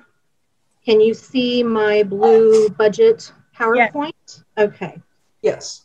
So starting, well, we've talked about some of these things already, but to start, I wanted to point out important assumptions that are included. We included operating revenues reduced by $324,750 due to slow collections. That's part of where that additional operating drawdown or deficit is coming from. We included salaries, which are overlapping due to succession planning, about 160,000 salaries and benefits, I should say, excuse me. We have the final Morongo Basin pipeline debt payment of 132,000 included. We have the accelerated payment of CalPERS unfunded accrued liability for an additional 26,000. No early payoff for CIRP loan. No chromium assumptions. No reimbursement from the Water Capacity Fund for Saddleback reflected.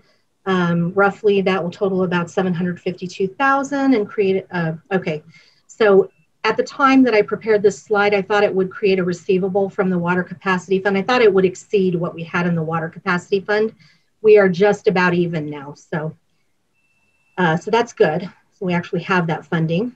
The rate study also does not address the UAL, which is the CalPERS unfunded accrued liability, the early CIR payoff, or the CIRP costs in excess of $1 million in total capital costs. Then here's just my little blurb that we went through just shortly before about the changes that are not reflected in the system generated reports, the wastewater treatment design, the GeoViewer plant check, and the well 14 4-log split. We still have that to decide upon. Moving into the, let's see here, and I put at the top, you can see I referenced the page number of the packet, so you can follow along, and this is just an excerpt from that.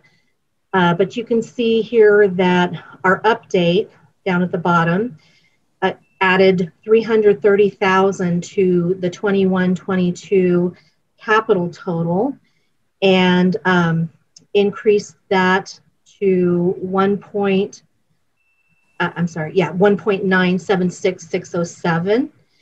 And of that, 300,000 would be eligible to be used from the wastewater capacity reserve. And this latest update brings the capital total for both years up to 3.8 million.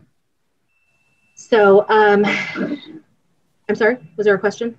I have a question. My understanding is when the water capacity fund was created, that was supposed to be specifically used for the wastewater treatment. And how did we get to the point where we're taking money from the wastewater capacity reserve and putting it in capital improvements? And I understand that it can be used for expansion, but this was originally supposed to be saved for the wastewater treatment. So how did we move? It is. It would be the 300,000 that we're including for the wastewater collection and design, the master plan design. Sorry, I know I'm getting that name incorrect, but what we just added is a capital project. It's 300,000 for the wastewater. Sorry. Master plan. The wastewater treatment and collection services, a master design plan. And so that is eligible to for us to use wastewater capacity funds to reimburse for that. Okay, and then also, what about well 10? Well 10 has been a problem child forever. Is there anything projected or put aside for well 10 for the next budget year? There is not. There is a reimbursement, I believe, for, correct me if I'm wrong, I think it was well 10, Jim, that we did all the emergency work on. Oh, we can't hear you. Correct, yeah. There we go. Yes, sorry about that. Yeah, so well 10, we don't have anything in the budget, the new budget for it, but we have a reimbursement for the work that was done in 2021 from the emergency fund to the general fund for that work that was done, but nothing new that I'm aware of. And that's what that is there for too, Barb. So if well 10 does cause an issue, we're not expecting it this year, but if it did, then we could draw upon those emergency reserves to address it. Correct. Thank you. Mm-hmm. All right. So let's see. We have on page 7 the combined section of the, I'm sorry, page 6 still, if you're following along in your packet. Okay. So you have the combined section of this page. And the update here that I noted was that we added the 330,000, which was the 300 for the wastewater master plan design, and the 330,000 for the additional GeoViewer plant check, for a total drawdown of 2.6 million to the reserves, including 300,000 that can come from the wastewater capacity reserve, because that wastewater master plan qualifies for that. We will have a net drawdown of 2.185 million for both years. So that means among all our reserves, we would expect those to drop by about 2.185 million. Moving on to the, still on page 6 of the packet, the budget summary, the operating and capital sections. So we have here again the same update, the 330,000, same reasons, and that brings our capital expenditures for both years to 3.8 million. which is the total of these two plus the 330,000. Just looking to see if there's anything else of interest here. You can see here, which is kind of a well, with with the wastewater, it's actually going to increase from the 2021 to the 21-22. It was the capital expenditures were going down. They are now increasing, but by way of utilizing the wastewater capacity reserve. So that's a good thing. At least we have funding that is designated for that purpose. Any questions before we move on from that? I'm going to get into the operating programs. Okay. So this is on page 15 of your packet if you want to follow along. So we have our all of our operating revenues and our operating expenses by department here. And you can see we split under revenue 39 and 40 here at the top. You can see that we split our operating revenues from our non-operating revenues. We have under our expenses, our various departments. So starting with production, distribution, customer service, administration, development and engineering, finance, human resources, bonds, loans, and standbys. And then our newest capital improvement replacement program, CIRP. We have a department for our HDMC treatment plant. So we actually record those expenses separately that we pay on behalf of the High Desert Medical Center. And we record those corresponding revenues up here in our non-operating revenues. And you can't see the detail of that here, but those match on both sides. And then we have the last three here are our allocated departments. So they're shared departments, shared costs. We have in here things like fuel and auto expense reimbursements for mileage and things like that. We have in our Department 51 benefits allocated to two departments. These are all the benefits that we pay to the employees, and we allocate those back by percentage of payroll to each related department. So that's why you see zeros here, because those costs have been collected here, but they've been allocated back into the respective departments. We have field allocated and office allocated. So those are accounts that are specifically related to field operations versus office. So things like in office, we might have office supplies. In the field, we might have shop expense. So again, those are allocated back to each respective department by percentage of payroll. And again, here I want to note that when we look at these figures from one year to the next, there are always some changes to the way salaries are allocated that we'd have to consider. When you look at these individually, it can get confusing because whereas an employee might have been allocated to a particular department in a prior year, but in the current year, they're allocated to a different department or multiple departments. And so you can easily see these fluctuate for that reason alone. So we will look at the salaries separately. In terms of detail of the operating account or the operating budget, I'm sorry, I don't have a slide for that, but I do, if you'd like, we can talk about the pages in the packet, which start on page 8. We talked about some of this already, and I'm not sure that you want to go into that level of detail. If we talk about every single one of these accounts, we're going to be— Can I talk about something on page 15? Yes. The line item 51, 52, 53, those benefits allocated to departments and they're zeroed out. Yep. And then you say they're allocated. Is it helpful for us to see those zeroed out things? And because we wouldn't have understood that unless you explained it.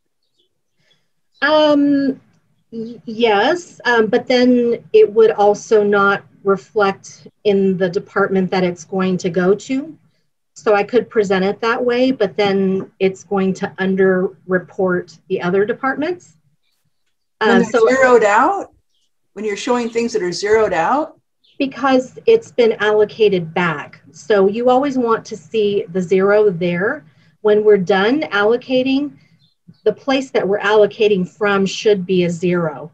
And now those costs are split among these departments 1 through 12. Is that GASB again? No, that's just, that's GAAP. It's GAAP. It's just a accounting practice that we, instead of having, for example, we have, what do we have here? 4, 5, 6, 7, 8. You know, instead of having 8 different office supply accounts, we only have one under under Department 53. And we then take those costs and assign them back to a portion back to production and a portion to distribution and a portion to customer service, etc. Otherwise, we would have, again, tons and tons more GL accounts to capture all those individual costs by department and the administration burden of trying to capture those actual costs as they're incurred. I get that. Everybody would have to identify. Yeah, okay. I get that, but to me, it seems like this is more of an internal for your benefit than something that, you know, I don't know.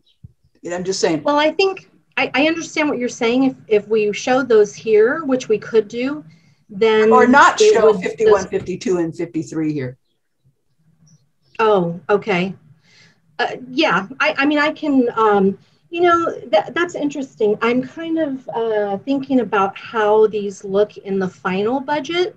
We even have done charts with these, and I'm trying to recall if we provided the because we wouldn't have done that on just zeros.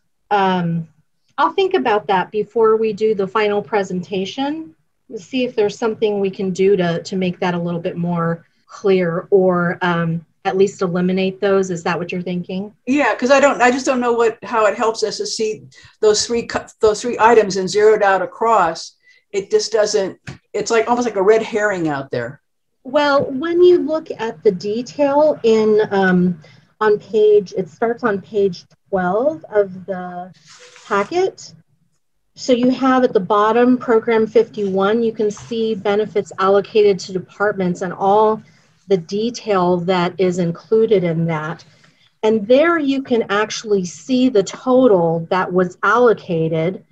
If you turn to the top of page 13, for 21, 22, for example, 1.629 million was allocated back from that shared department to the individual departments. I wouldn't have known where to look for that. Summary. That would be, yeah. It's very confusing. And I got to say, going back and forth from page to page, line to line, and trying to find what matches up, I'm really confused this time. Well, it's nothing different than what we've done in the past. However, we don't have all the detail here on the slide. We're just looking at the totals. And in total, once those allocations are completed, we have a zero balance in those shared accounts now. So we can you know, not talk about those allocations, but to be transparent, you know, that's where those figures are coming from. And it's part of the process of collecting all of the information. So, you know, I would hesitate to leave them out completely as well. Could I make a comment? I'm just wondering, is there a way to, this is a summary, it says, is there a way to maybe in parentheses next to 51, 52, 53, just say that expense offsets the income, and it's a, you know, the balances out. Somehow offsets. Yeah, I know, but that's what I understand. That's what I understand. So it's expense equals income, and so they zero out. I mean, you know, is there some way to just make a statement like that? There is. I think, you know, that's something that's more possible once we take it outside of the software and bring it into Excel. Then we can put different descriptions in there. It's just, you know, a little limited. Otherwise, you know, we're having to manually add all of these different things as we are also changing and updating the figures. So it becomes very, it's not so much, well, it's not so much even that it's just time consuming.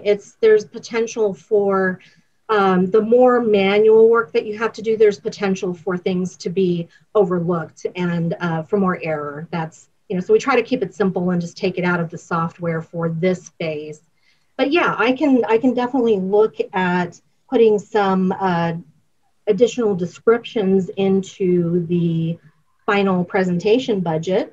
You've got all these little stars on here. I'm not quite sure why they're there, but if you had an asterisk, you know, and an explanation down below as to why those are zeros, I don't know. Yeah. Well, they're department headings. That's why they have the asterisk. So if you look at the detailed reports that start on page 9, I think, page 8. 8. Yeah, page 8 of the packet. There are those are just headings for each department. So, and we just pulled the summary out here because you know, I don't know if we want to discuss every single one of the accounts. Some of it is very routine and boring. Most of it is very routine and boring. But you know, certainly if there are any areas of interest, we can discuss them in detail as needed. Which is, you know, that's the reason I didn't include screenshots of all those detailed pages here. So I apologize if that's confusing. So let's see. Does anybody want to, I'm sorry, mouse is going crazy here. Does anybody want to go into the details of the operating budget, line by line? Any takers? We can ask questions of just lines that we pulled out in our notes, right? Yeah. Absolutely, yeah. That's what we've really done in the past rather than trying to hash out a lot of, you know, detailed lines that are pretty routine. So I think I'd like to talk about this deficit at the bottom line. The over $500,000 deficit. How is that made up? So the 674. Yeah. So that's that same 674,000 that we talked about. That is versus the 174,000 that the rate study intentionally included. Oh, okay. And that is comprised largely of the reduction or the offset per se to the revenues and the overlap of the succession planning salary and benefits. Oh, that's back up on your narrative under bottom line. That's right. Okay, that is the bottom line. Yeah, it's an operating reserve drawdown is how it's listed under the fiscal impact. Right.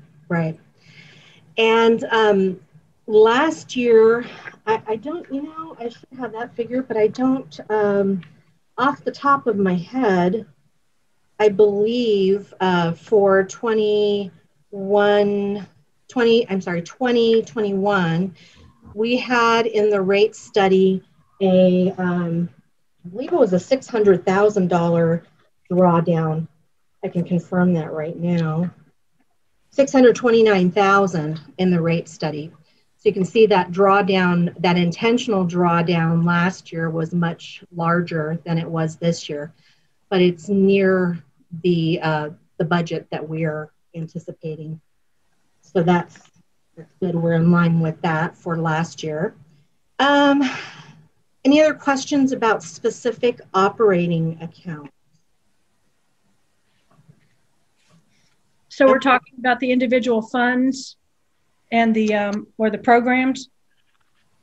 Yes, correct. Okay, so I was wondering what on program 03, customer service, what customer service dash other means. It's for 46,272. Customer service other. Let me look that up really quick. I will tell you exactly what. Director Doolittle, what page are you on? I'm on. Is that 9? Yes. Page 9.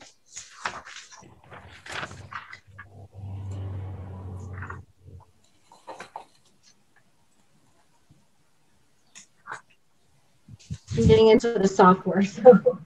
Oh, okay. I can speak to that a little, Anne, if that helps. Oh, yeah, if you know off the top of your head. Oh, we can't hear you. If you know off the top of your head, yes. Customer service other, the account is used to capture any items related to customer service that we don't put in a separate line item account. So that sometimes would be related to printing, customer resources. Sometimes we'll move into a module that we need to add to Encode or InfoSend, which is who does our printing. So it's all related to customer service. Several different items go in there, and they're captured into that line item. Yeah, that's a good. Thank you, Sarah. That's InfoSend, our bill printing, and our online utility exchange, our that we use for credit checks on customers. Those costs go in there. Notification costs to customers. Things like that. I understand. I do have a question on the next page. What is a water conservation expense at $46,814? Water conservation expense is, well, that is our, started out with the garden, the demo garden, and encompassed any expenses related to the conservation program when we were heavily involved because of the state. The expense that you see in there is, it's the BLM grant costs. So those costs have to be recorded as a revenue, and they are included in the budgeted revenues, but the costs have to be still recorded as an expense. So there is an offset to I want to say about 31,000 of that. Yeah. In the revenues. Okay.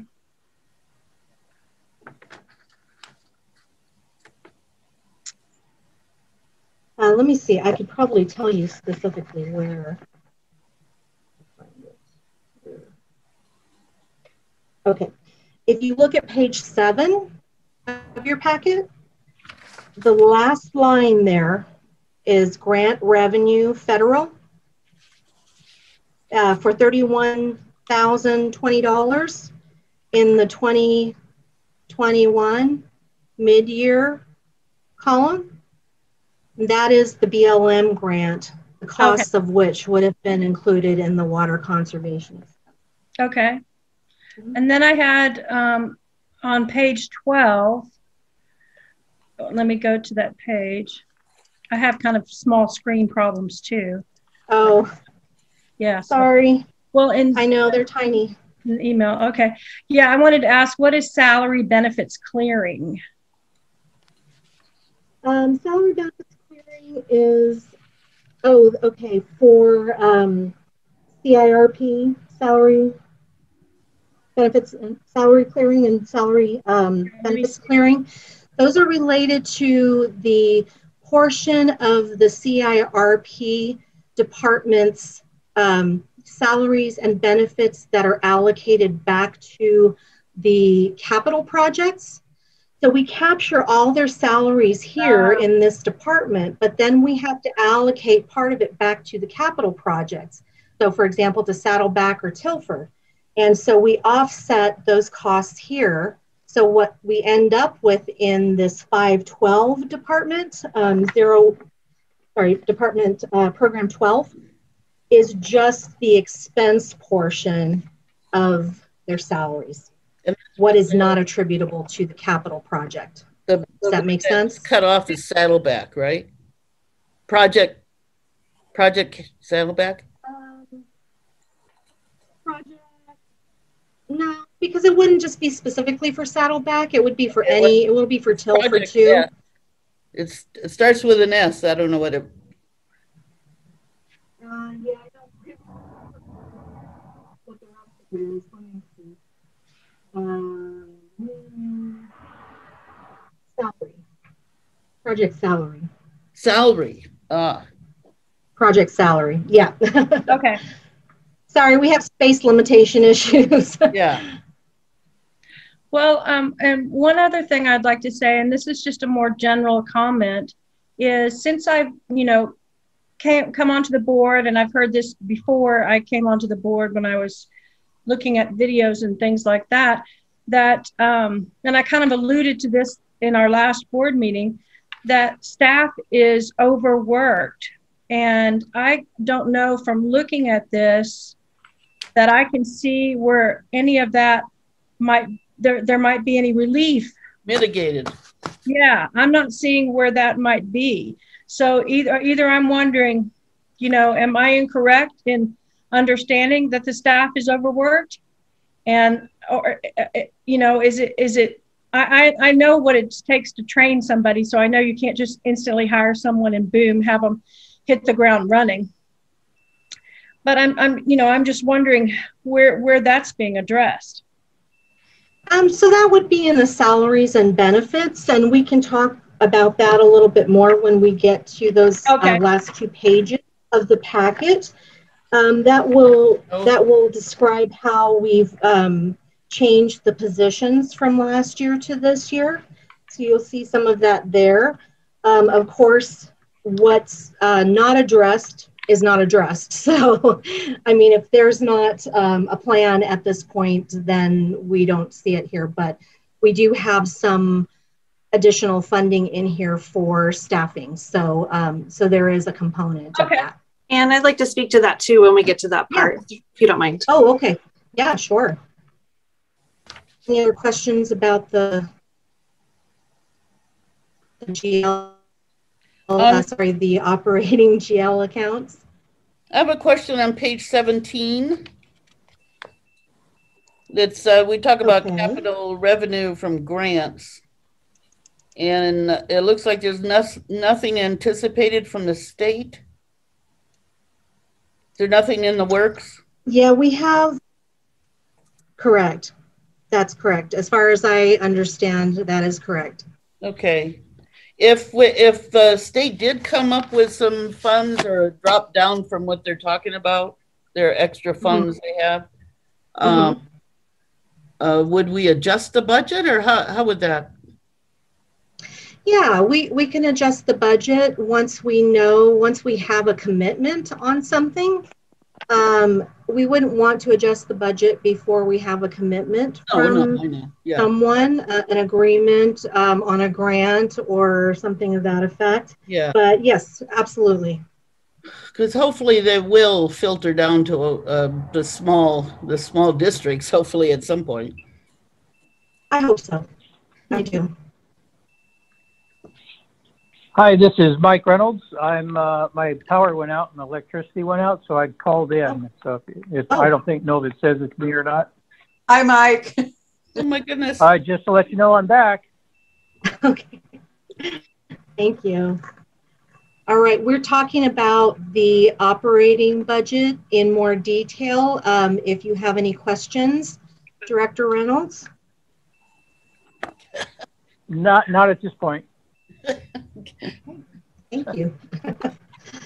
All right, so I'm going to move into, well, I'll start with my slide here, which if you would like to discuss the CalPERS unfunded accrued liability further, we have this information available. you let me know if you feel that there's further discussion needed for that. I think we've kind of talked times already, so hopefully we're on the same page with this. All right. And we talked about the CIRP early payoff, and I think that's something that we would want to have a separate, ideally. So I'm going to move into capital again. We talked about this in detail at the last meeting, so please, let me know if you would like to discuss any of these projects in more detail today. Otherwise, I will kind of skim through and just give you the totals here, which I've updated. You can follow along on page 19 of your packet. And I included here again our note about the wastewater treatment and collection design, the $300,000 that will be eligible to be reimbursed from the water capacity reserves. The addition of a GeoViewer plant check module for $30,000 that will be up, and the well 14 4-log split will need to adjust. You can see that here on page 18, where we've got that whole $650,000 in the. So in total, Fortune got that in. Budget is $1.976 million, again including $300,000 from the wastewater capacity reserve. And the total capital for both years is $3.8 million. Any questions or desire to talk about any of those in more detail? Okay. Well, I knew, the efficiency. I knew we were taking some money away from the efficiency study and giving it giving it to operations, capital. Some to capital and some to capital and some to operations. Okay. Right. Yeah, so that zeroes out in the mid-year and the 21-22 budget. So there is no further funding for that. Was that it, or any other questions there? We have then our salary and benefit comparison, and I actually split these into 2 pages for this packet. So on page 23 and 24 is where you'll see these. These are on page 23, you have the 2020 and 2021 original budget, salary and benefit comparison. And on page 24, you have the 2021-2022 original budget, proposed budget. So you can compare those. And what I like to do here at the budgets, salary budgets, really in total, because of the way they're allocated, I like to look at those bottom lines really. But we can also talk about the individual positions by program or department, sometimes refer to them. And you can see here that we did increase from last year to this year in production by 0.33 positions. And that's because we brought on that director of operations position. And that director of operations position is split 3 ways among the production department, the distribution department, and down here at the bottom, the CIRP department. Aside from that, I think the only change was that we reclassified the lead to a foreman, and we have now 1 production operator 1, and we had 2 production operator 2s previously. So you can see also here in distribution department,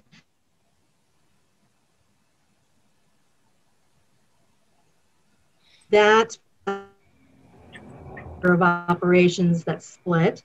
but we eliminated the water distribution supervisor and added, or reclassified, I should say, the water distribution foreman from the lead position. We added so in the construction and maintenance 2, we actually have the same number of those positions, but one of them is going to be classified potentially as a CM2 mechanic. The construction and maintenance 1 positions that we increased from 1 in last year to 2 positions this year. And we also reclassified the field service technician positions, which were previously assigned to customer service, to the distribution department 50% and 50% to customer service, because they actually are being utilized in different ways now. In customer service, we had the director of administration position, which is split again 3 ways among customer service, administration, and human resources. We have a new supervisor. We called it a TBD supervisor because we didn't have the exact description at that time. We've subsequently thought maybe a customer service / development position. And that is split 50% to customer service and 50% to administration. We have the 2, well, a lead customer service rep and a customer service rep, 2 of those. And our accounts receivable technician, who is actually in finance, but partially works with customer service related tasks. So we have her split 25% to customer service and 75% to finance. And that split changed from last year, which was a 50-50 split between customer service and finance. The other positions, I think, are the same, with the exception of what I've already mentioned about the field service technician. Our development position is at this point not included, not funded. We have in administration 3.5, is that 3.5 or 3.59? Even mine's a little bit blurry here. We have our AGM controller is gone, which previously that position, which was Susan's position, was split 40% to administration and 60% to finance. The new position, my position, is actually 100% dedicated to finance. We have lost the safety coordinator position, and let's see, here's the director of administration. That split changed a little bit. Our TBD supervisor, here's that public information position that we thought we were going to have, but now we just learned that that will be not a salary position. So we will move that budget out of salaries and into our public information GL account. So I'll be making that change before the final budget. And we have in finance, we went from 3.35 positions to 4 positions, and that's just based on the changes to those allocations. The change from the AGM AGM controller and to the director of finance being not split, and that split change for the accounts receivable technician. And then we have in human resources just a little bit of a change in the split there. We have our directors, and then down at the bottom we have our capital improvement, our CIRP crew, and that again, we added the director of operations there. There's a partial split to that department, reclassified a lead to a foreman, and the pipe layer 2 and the pipe layer 1, those are the same.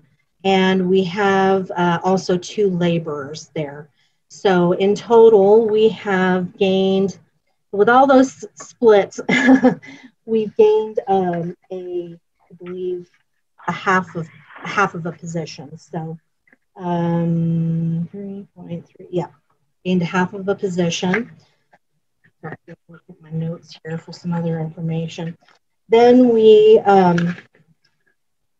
had an increase in the budget because remember in 2020-21 we were down 3 positions, which now have been either reclassified or absorbed in some way.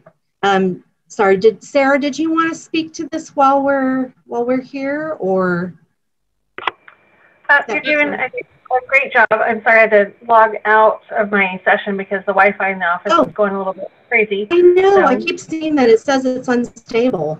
Yeah. Okay, I wasn't sure if you had something to add to it. You're doing a great job. I keep seeing that it says it's unstable. Ann? Yeah, I had. Oh, okay. Can you hear me still? It's cutting out quite a bit, Ann. Yeah. Oh no.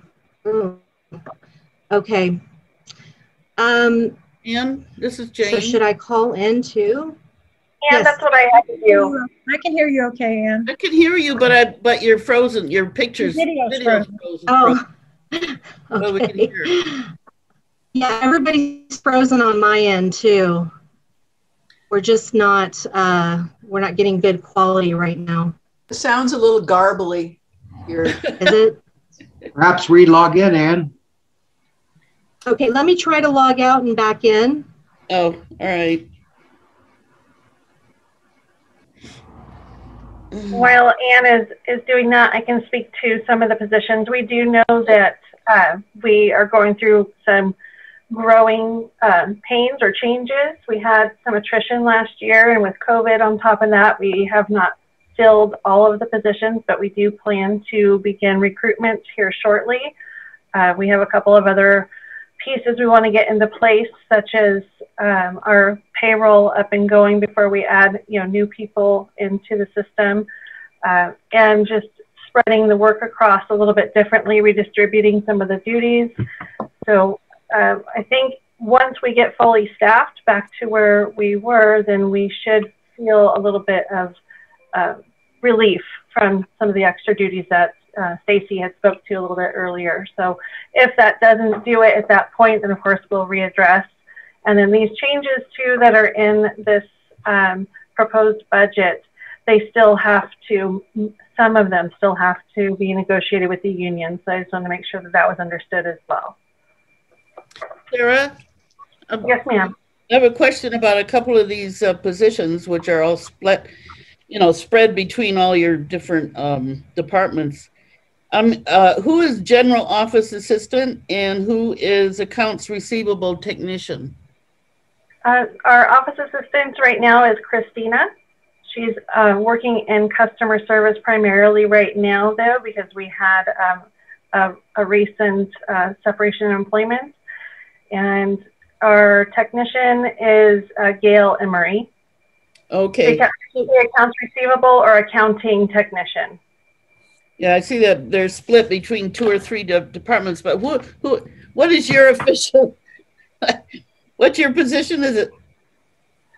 My position is Director of Administration, okay. And I've been putting HR in there quite a bit because a lot of people are asking that question if it covers that. Yes, so it's Director of Administration and HR and okay. Some other things too. Okay, so your third is in HR and a third is in administration and a third is in customer service. Wow. Okay, so that's why sometimes we have a question, like I had a customer service question and all of a sudden I had 3 people, 3 people trying to answer my question. So, okay. One person, I oversee customer service.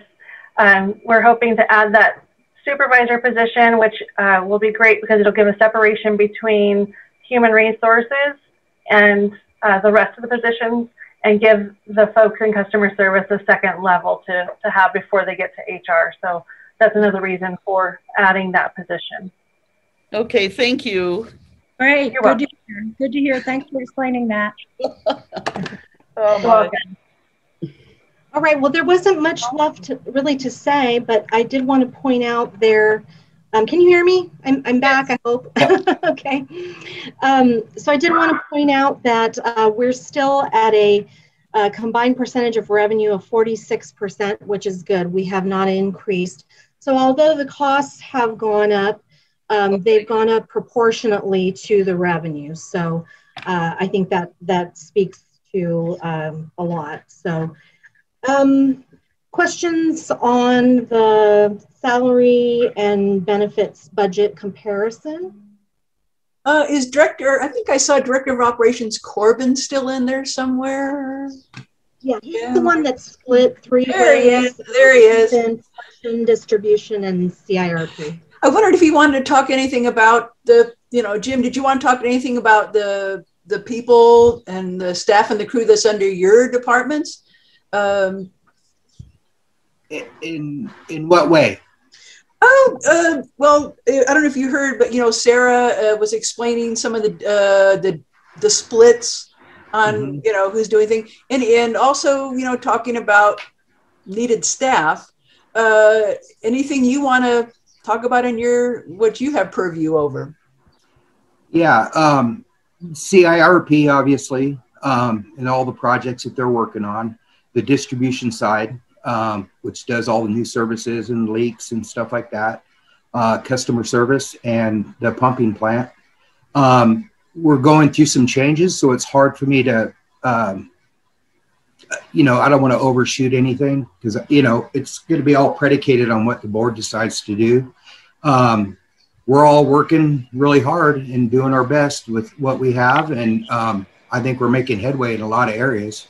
So, somebody had mentioned earlier about being overworked or whatever. That's kind of the nature of the game, if you will. We're always overworked, no matter how many people you have, It's just part of the way the water districts work. So I don't have any complaints. There's a lot of work to be done. And all the guys are working really, really hard in all the departments. And like I said, we'll see how the budget turns out, and then I could probably elaborate more down the road. Well, any suggestions at this point for the board to steer us in any direction? Well, like there's been positions that have left, like the coordinator for development. So that all those processes got spread out amongst everybody, including Sarah's department, myself, Mark, obviously, and then staff that works for me. It's growing pains, like Ann said, I think. We're just going to have to see where this budget takes us. And then I think, once we settle in with some of the attrition and stuff, we'll have a better idea of what we're up against. And then, of course, all the capital projects that we're trying to do right now. So that's about it. I mean, they're all doing a really great job considering the COVID. They've, on my side of things, I'll say, and it goes for everybody, but you asked me, I think they've done a tremendous job juggling schedules, and we've been pretty much full time for quite a while in the field, meaning most people come in, they all come into work. They don't necessarily work from home, that type of thing. So it's been fun. And of course I'm new to this position too. So there's a lot I'm learning, but we have so many things going on. Like I said, we just had a state sanitary survey yesterday for the first one. And then another inspection that we had. There's lots and lots of governmental reports that are coming up and due. And so, we all do it. Everyone at the district, we juggle, we struggle, but we always manage. So juggle and struggle. I like that. Yeah. Wow. You're a poet, don't know it. Yeah. Wow. I hope that was helpful. I mean, it sounds like I'm skirting the question, but not really, because some of it's going to be predicated on, how the board views this budget and going forward with the attrition and stuff. So, and some of the position changes. I will say that we kind of are a little short-staffed in some areas, but that again, we'll see You know, we want to be lean and mean. We don't want to be overstaffed either. You know, that's not helpful. Right. So, finding just the right spot. Yeah, exactly. Thanks, Jim. You're welcome. Yeah, that was a great comment, Jim. I echo that, and I think that we have to wait for the dust to settle a bit to see where we need to go from here. But certainly these expansions of programs like the CIRP, it's a huge program. It's a big undertaking for field operations, but it also trickles down to administration. You know, we have to support those programs, and so certainly we're all impacted. And I think in the next year we'll be in a better position to determine what other needs there might be without going to the point of overstaffing. So yeah. All right. Well, I really I have come to sort of the end of my very fun presentation, I think. I would say we could wrap it up with some final questions from the board. I'll go through the person by person here. I'm looking right now at Mike Reynolds' phone, maybe. Director Reynolds, are you still here? Yeah, that's a fine phone I got there. I appreciate all the input. I have no questions. Okay. Vice President Flowen. Just briefly, Ann was saying something earlier about it's hard to know what each individual person might want. And an answer to that would be to go to our mission statement, and then under that, the values that we hold. And one of them would be fiscal responsibility, which is to manage all resources as if they were our own, whether revenues, assets, or water supply, in a conscientious and appropriate manner. Also, today, we've addressed another value, which is transparency, which is to openly and honestly share information about our operations with the public. And I don't see a lot of public here other than the usual suspects. But we're open, and we have our doors and our windows are open, and we're just waiting for anybody that wants to come in and ask a question or to offer a suggestion. That's all. Thank you. Or watch the meeting later, because it is being recorded, so they also have the chance to do that. Let's see, where else am I here? I've got Director Doolittle. You're next. I just had a question. If we were to receive some grant funds from the feds or through the state from the feds, who administrates those grant funds and administrates the grant itself? Well, it's a position we don't really have, as far as I know. Would you like to address that, Mark? Yeah, I mean, currently, you know, the old development coordinator position used to do a lot of that stuff with the you know, on the operations side of things. Typically, the department that's received the grant, which I, you know, admit has been quite a few less than we'd like to see as of late. For instance, Kathleen got one for, you know, the BLM project out to the garden, and she was responsible for administrating the reports. I have one for a planning grant that we got for Saddleback that I'm responsible for pushing out the reports on, that I kind of carried with me from the old director of operations position or assistant GM position. But certainly moving forward, I think with some of these, you know, grants that are upcoming, I think they're going to be moving quickly, you know, a lot so faster than what they have in years past. And so the district would probably, you know, look to hiring some type of consultant to help us administrate those in the future, rather than, you know, have a staff member take on that burdensome duty, because it is quite a bit of information that's due on a quarterly basis, and requires several rights and rewrites, and so everything from, I think, applying for them, you know, to the upkeep that's required of them is something that we should look at, you know, consulting here from here on out. Yeah, so. and the costs are collected through finance, of course, with cooperation of whoever is managing that grant, and we are involved in, you know, finalizing and submitting that information usually. Thank you. Dr. Jarlsberg. Yeah, first of all, I'd like to say I really appreciate today. I feel like much more informed than I was yesterday. Good. So I do appreciate it. I have a couple of things. Usually in a grant, you will write in a certain percentage for administering, you know, whoever will be responding to the report. So hopefully any grant will include a little bit of a chunk, at least 10% or something like that, towards administering.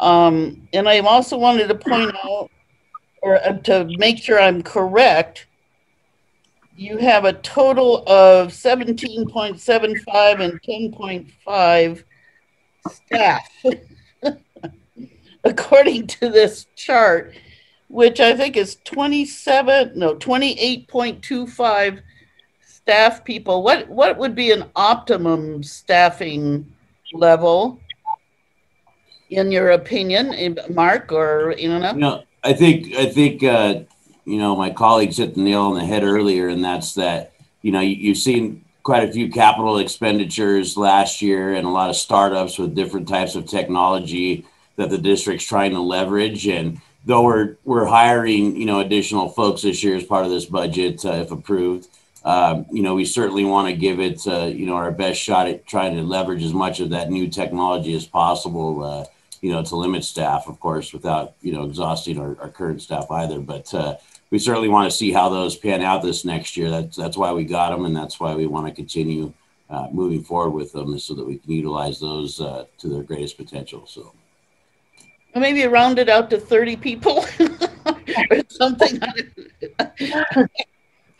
Anyway, it's amazing to me how much gets done for the, you know, with this kind of staff. It just blows my mind.